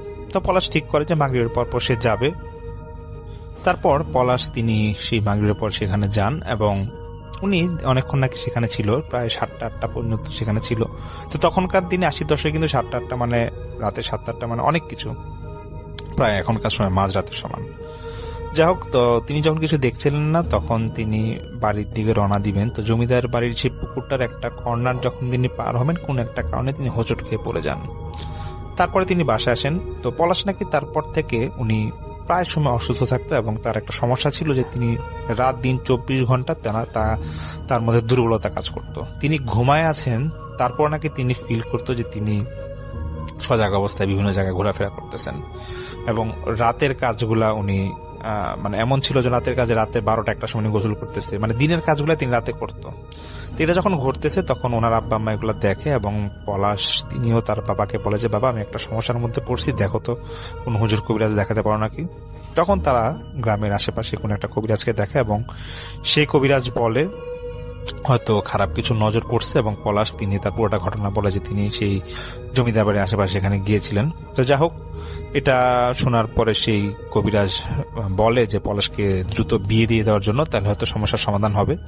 সেই কথা অনুযায়ী তো পলাশকে এরকম বিয়ে দিয়ে দেওয়ার ব্যবস্থা হয়। তো পলাশ পাশের বাড়ির কোনো একটা মেয়েকে পছন্দ করতো, সে অনেক আগে থেকে মেয়েটাকে বিয়ে করতে চেত। কিন্তু এই সমস্যাটা হওয়ার পর যখন পলাশকে বলা হয় তুমি দ্রুত বিয়ে করো সেই মেয়েকে, এবং তারা নাকি দুই পরিবারই রাজি ছিল, কিন্তু পলাশ নাকি কেন জানি রাজি হচ্ছিল না, তাকে এক কথা জোর করে বিয়ে দেওয়া হচ্ছিল। যাই হোক, এরকম বিয়ে যেদিন দিবে সেদিন তার আগের দিন পলাশের বাবা নাকি আরেকটা খারাপ ঘটনার সম্মুখীন হন তিনি, এবং তিনি নাকি ওনার গ্রামের যে রাস্তাটা ছিল, ঢোকার রাস্তা, সেখানে আসার সময় নাকি অনেক খারাপ কিছু দেখেছে। তো ওটা বিস্তারিত না বলছি, আমি পরবর্তীতে যাচ্ছি যে পলাশের বিয়ের রাতে সে যখন ওর বাসঘরে যাবে তখন নাকি সে গিয়ে দেখতেছে তার স্ত্রী একটা পাশে শুয়ে আছে, বিছানা একটা পাশে। তো পলাশ ভাবে যে কোনো কারণে হয়তো সে বিশ্রাম নিচ্ছে, তো পলাশ সে তার মতো করে ঘুমায় যায়। সকালবেলা ঘুম থেকে উঠে পলাশ দেখতেছে তার স্ত্রী ঘুম থেকে উঠতেছে না, এবং সে তার আশেপাশে যারা বাসায় ছিল তাদেরকে বলতেছে যে ও তো ঘুম থেকে উঠতেছে না। তো তখন সবাই যখন ওকে খুব ধাক্কাধাক্কি করতেছিল, মানে তার বুকে গিয়ে দেখতেছে সে মৃত অবস্থায় পড়ে আছে। তখন অনেকে ভাবে যে শারীরিক কোনো অসুস্থতার কারণে হয়তো সেই মেয়েটা মারা গেছে, মানে পলাশের স্ত্রী মারা গেছে। আর পলাশকে কেউ সন্দেহ করে না এই কারণে যে তার শরীরে কোনো দাগ বা কোনো স্পট ছিল না সেই মেয়েটার। যাই হোক, এটা ঘটার কয়েকদিন পর সেই মানে যে হুজুরের কাছে তারা বা কুরিয়াজের কাছে তারা গিয়েছিল, আবার তখন পলাশকে নিয়ে যাওয়া হয়। পলাশের বাবা তাকে বলে না যে আপনার ওখানে যে আমি বিয়ে দিয়েছিলাম, কিন্তু এরকম ওর বউ তো প্রথম রাতে এরকম মারা গেল। তখন তিনি বলেন যে দেখেন, তাহলে এক কাজ করেন, এটা সমস্যার সমাধান আমি মনে করতে পারবো না, তা আমার গুরু যিনি আছেন তিনি একজন বড় তান্ত্রিক, তার কাছে যান। তখন সেই তান্ত্রিকের কাছে যাওয়া হয়, তান্ত্রিককে পুরোটা ঘটনা খুলে বলা হয়। তান্ত্রিক বলে যে দেখেন, যেটা আমি ভাবতেছি যে ওর সাথে খুব বড় আকার মানে বড় এবং খারাপ জিনের আসর আছে এবং ওকে নজরে রাখছে, আর তারা চায় না যে পলাশ কোথাও বিয়ে করুক, এবং এই জন্য যেই বউটা প্রথম ছিল সেই বউটাকে এই জিনটাই মেরে ফেলছে। তো আপনি যেটা করেন যে একটা কাজ করতে পারেন যে ওর সমবয়সী কোন একটা ছেলের সন্ধান দেন, যাকে আমি কুফরির মাধ্যমে পলাশের কাছে যে জিনগুলো আছে তাকে সেখানে আমি কনভার্ট করে দিই, মানে সেখানে তার কাছে হস্তান্তর করে দিব আমি। তখন পলাশের বাবা একটা চালাকি করেন তিনি, তো ওনাদের বাড়ির পাশেই একটা দরিদ্র ছেলে ছিল, সেই ছেলের নাম সুজন। তো সেই সুজনের সাথে পলাশের খুব বন্ধুত্ব করায় দেন, এবং পলাশকে বলে যে তুমি কৌশলে ওর জামা কাপড় এবং ওর চুল নখ এগুলো একটু ম্যানেজ করো। তো সেরকম ম্যানেজ করার পর সেই সুজনকে তাবিজ করা হয় এবং মানে কুফরি করা হয়। কুফরি করার পরে পলাশ নাকি আস্তে আস্তে সুস্থ হয়ে যাচ্ছিল, কিন্তু তারপরে সেই সুজনের উপর এই খারাপ জিনিসগুলা ভর করা শুরু করে, এবং সুজন নাকি খুব মানে অসুস্থ হয়ে যাচ্ছিল, এবং সে নাকি রাত দিন উল্টাপাল্টা ঘর থেকে বের হয়ে যেত এবং মানুষের সাথে খুব খারাপ আচরণ শুরু করে। তখনকার সময় এরকম করার ফলে তার বাবা, সুজনের বাবা, অনেক কষ্টে দেখা যায় একটা হুজুরের সন্ধান পান, এবং সেই হুজুরকে গিয়ে বলে যে আমার ছেলের এই সমস্যা, আমার কি করা যেতে পারে। তখন সেই হুজুর বলতেছে যে তোমার ছেলেকে তোমার বাড়ির আশেপাশে কেউ কুফরি করছে, এক কাজ করে একটা তাবিজ দেই, এই তাবিজটা দিলে ওর সাথে যে বদ জিনগুলো আছে তার কোনো ক্ষতি করতে পারবে না। তারপর নাকি সেই তাবিজটা দেওয়ার পরে বদ জিনগুলা ঘরে খুব একটা ঢুকতে পারতো না, সেই সুজনদের ঘরে। তো এটা যখন ঢুকতে পারতো না, তারপর নাকি সেই সুজন সুস্থ হয়েছিল, বলতে জিনগুলা তাকে আসর করে নাই। নাহিদ ভাই যেটা বলে যে তারপর থেকে নাকি সুজন যে ছিল সে নাকি প্রায় প্রতিবন্ধীর মতো হয়ে গেছিল, এবং সেই সুজন উনি এই প্রতিবন্ধী অবস্থায় ছিল, এবং 2005 সালে তিনি মারা যান। এবং যে পলাশ যিনি ছিল ওনার নাকি তার পরবর্তীতে বিয়েও হয়, এবং বিয়ে হওয়ার পর ওনার কোনো সন্তান বেঁচে থাকতো না। দেখা যেত যে 4-5 দিন বা 6 দিন বা 1 বছর বা 1.5 বছর এরকম পরপর নাকি ওনার বাচ্চাগুলো মারা যেত, এবং সেই পলাশ তিনিও মারা যায় 2010 সালে। এবং শাহিদ ভাই যেটা বলে যে ভাই এই ঘটনা কিন্তু আমাদের এখানে যে ঘটেছে এটা অনেক প্রমাণ আছে, আমাদের স্থানীয় লোক অনেকেই জানে, এই জন্য আপনাদের মাঝে আমি শেয়ার করেছি। এবং নাহিদ ভাইকে অসংখ্য ধন্যবাদ যে তিনি মেহেরপুর থেকে এত কষ্ট করে একটি সুন্দর ঘটনা শেয়ার করেছেন আমাদের মাঝে। তো এখন আরেকটি ঘটনা আমি শেয়ার করব, যেটা আমাকে পাঠিয়েছেন মহিউদ্দিন ভাই, তিনি ওমানে থাকেন। ওনার বাড়ি চট্টগ্রামের সন্দ্বীপ উপজেলায়। তো ওনার ঘটনাটা ওনার দাদির কাছ থেকে শোনা। মহিউদ্দিন ভাইয়ের দাদি ছিলেন তার বাবা মায়ের একমাত্র সন্তান। তো তার বাবা মানে দাদির বাবা ছিলেন একজন দরবেশ এবং কামেল ধরনের লোক, তাই বিয়ের পর ওনার দাদিকে শ্বশুর বাড়িতেই থাকতে হয়। তো দাদির বাবার মৃত্যুর কয়েক বছর পরের কথা, মহিউদ্দিন ভাইয়ের বড় ফুফু তখন যুবতী, এবং ওই বাড়িতে আরেকটা ছেলে ছিল, মানে সেটা নাকি একটু শুকনা ছিল এবং এক কথায় দেখতে খুব একটা সুন্দর ছিল না। তো যেটা ঘটে যে ওই ছেলেটার সাথে মানে ওর ফুফুর মাঝে মাঝে একটু কথাবার্তা বলতো। তো কোনো একটা মাধ্যমে সেই ছেলেটা করছে কি যে মহিউদ্দিন ভাই যে ফুফু ছিল ওনাকে প্রেমের প্রস্তাব দেয়। তখন মানে প্রায় তো 40-50 বছর আগের ঘটনা, তখন প্রেমের প্রস্তাব দেওয়া মানে তো অনেক মানে বিরাট একটা কিছু। তো এটা যখন বাড়ির আশেপাশে সবাই শুনে, তো ঠিক করে যে সেই ছেলের বিচার করবে যে বাড়ির একটা সামান্য ছেলে কেন মহিউদ্দিন ফুফুকে প্রেমের প্রস্তাব দিল। তো সেই কথা অনুযায়ী একটা আম গাছ ছিল, আম গাছে সে শক্ত করে সেই ছেলেটাকে বাঁধা হয় কোনো একদিন সন্ধ্যার আগে দিয়ে। তো আম গাছের এখানে যখন ছেলেটাকে বাঁধা হয়, ছেলেটাকে অনেক চিৎকার করতেছিল। যাই হোক, মাগরিব আজান দেয়, তারপর সবাই যার যার ঘরে সবাই চলে যায়। কিছুক্ষণ পরে ছেলেটা আবার চিৎকার শুরু করে এবং তার যে রশির বাঁধনটা আছে সেটা খুলে দেওয়া হয় এবং সে নাকি সাথে সাথে মাটিতে লুটায় পড়ে। তো তখন তাকে ঘরে নিয়ে আসা হয়, ভাবে যে ছেলেটার কি হলো না হলো। তো মহিউদ্দিন ভাইয়ের দাদি তো একজন দরবেশের মেয়ে ছিলেন এবং তিনি নিজেও অনেক ধার্মিক ছিলেন, এই জন্য সবাই ওনাকে শ্রদ্ধাও করতো এবং অনেক মান্যও করতো। তো তিনি নিজেই ছেলেটাকে হাত পায়ে মালিশ করতেছিল এবং ছেলেটা যখন জ্ঞান ফিরে আসে, তো জ্ঞান আসার পর ছেলেটা মহিউদ্দিন ভাইয়ের দাদিকে উদ্দেশ্য করে বলতেছে যে তোদের সবাইকে এর মূল্য দিতে হবে, আমরা তোদের কাউকে বাঁচতে দিব না। এই সময় ওর চোখটা নাকি অসম্ভব লাল এবং বড় আকৃতির হয়ে যায়। যদিও তখন ওনার মহিউদ্দিন ভাইয়ের দাদি পেশাদারি কোনো কবিরাজ ছিলেন না তিনি, তো তবুও তিনি যেহেতু তার বাবা দরবেশ, উনি এরকম অনেক কেস আগে দেখেছিল, তো উনি বুঝে যায় যে ছেলেটার উপর জিন আসর করছে। তো তখন তাকে জিজ্ঞেস করা হয় যে তুই কেন এই ছেলেটার উপর আসর করলি, ওই ছেলেটাকে বলতেছে আর কি। তো ওই ছেলেটার ভিতরে যে জিনটা ছিল সে বলতেছে যে আমার একটা বিয়ের অনুষ্ঠান চলতেছিল, সেখানে তোরা সব লন্ডভন্ড করে দিছিস, তোরা আমার যে বিয়ের অনুষ্ঠান চলছিল সেখানে খাবারের উপর অনেক মারা ফেলছে, সেজন্য তোরাই দায়ী। তো তারপর সেই দাদি ওনার নিজের উনি অনেক আমল জানতেন, তো সেই আমলের মাধ্যমে জিনটাকে তাড়ায় দেয় এবং জিনটা চলে যায়।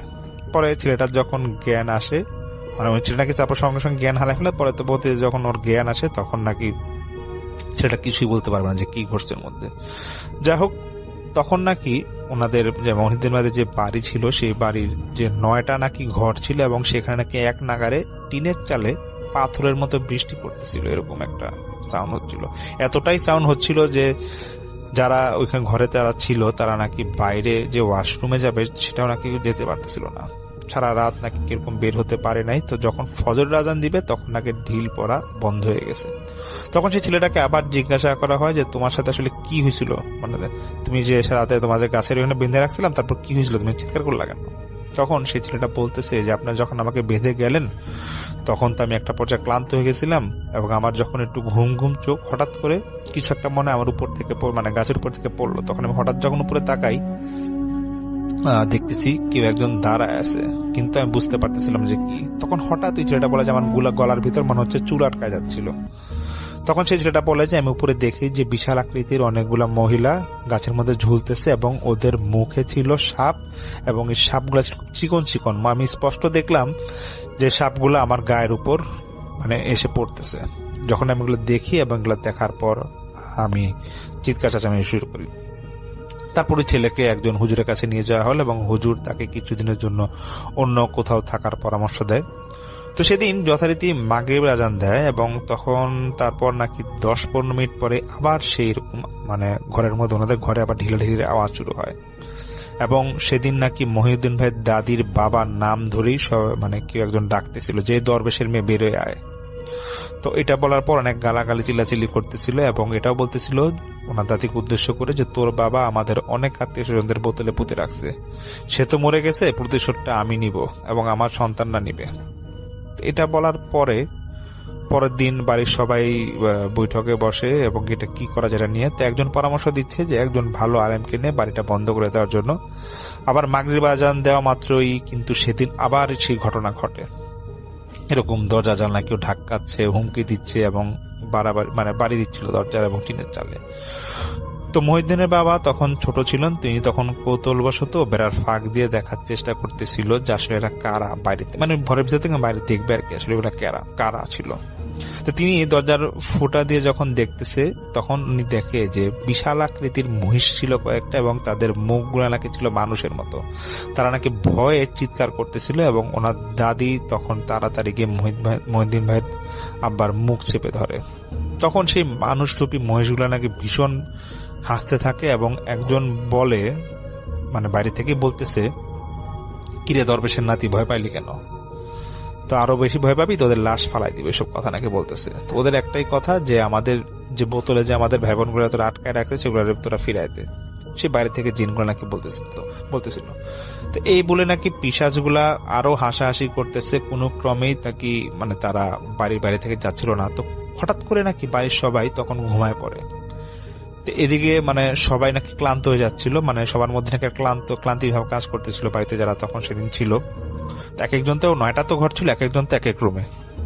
তো সবাই যখন ক্লান্তির মধ্যে এরকম ছিল, ক্লান্তির মধ্যে সবাই নাকি ঘুমায় পড়ে। তো হঠাৎ করে ওনার দাদি মহিউদ্দিন ভাইয়ের দাদি একটা স্বপ্ন দেখে। স্বপ্ন আছে নাকি এরকম যে ওনাদের গ্রামে একটা দিঘি ছিল, যার পারে ওনার দাদির বাবা একটা লাল জায়নামাজ বিছায় নামাজ পড়তেছিল। তো তিনি সেই মানে ওনার দাদি নাকি সেই ছোটবেলায় ফিরে গেছে। তার বাবা তখন নামাজের শেষ রাকাতে আছেন, তিনি সালাম ফিরাচ্ছে এবং সালাম ফিরায় তিনি দেখলেন যে তাদের গ্রামে একটা পাগল, যার নাম ওই মুহূর্তে ওনার ঠিক মনে পড়ছিল না। তো সে মহিউদ্দিন ভাই দাদির দিকে নাকি এগিয়ে আসতেছিল পাগলটা, এবং মুখে নাকি ভেঙচি কাটতেছিল। তো ওনার দাদি যখন চিৎকার দিয়ে তার বাবাকে বললেন, বাজান দেখো পাগলটা কি করে। এটা দেখার পর নাকি ওনার বাবা নামাজের সালাম ফিরায় এবং ওনার যে লাঠিটা উনি ব্যবহার করতো সেই লাঠি দিয়ে নাকি দ্বারা শয়তানি বলে ওইগুলোকে দৌড়ানে দিচ্ছিল, যেগুলা ওনার মেয়েকে মানে মহিউদ্দিন ভাই দাদিকে ডিস্টার্ব করতেছিল। এটা স্বপ্নের মধ্যে দেখতেছে। এবং এমন ভাবে ওই মহিউদ্দিন ভাইয়ের দাদির আব্বা যে শয়তানগুলোকে দৌড়ানে দিচ্ছিল যে একবার নদীর কিনারা পর্যন্ত নিয়ে গেছিল। তো ঠিক তখনই নাকি ওনার দাদির ঘুম ভেঙে যায় এবং আশ্চর্যের বিষয় অনুভব করতে থাকে যে ঢিলের মধ্যে কোনো মানে চালের মধ্যে কোনো ঢিলাঢিলি শব্দ নাই এবং বাইরে যারা চিল্লাচ্ছিল ওগুলা নাকি কিছুই নাই, চারপাশে নিরাপত্তা।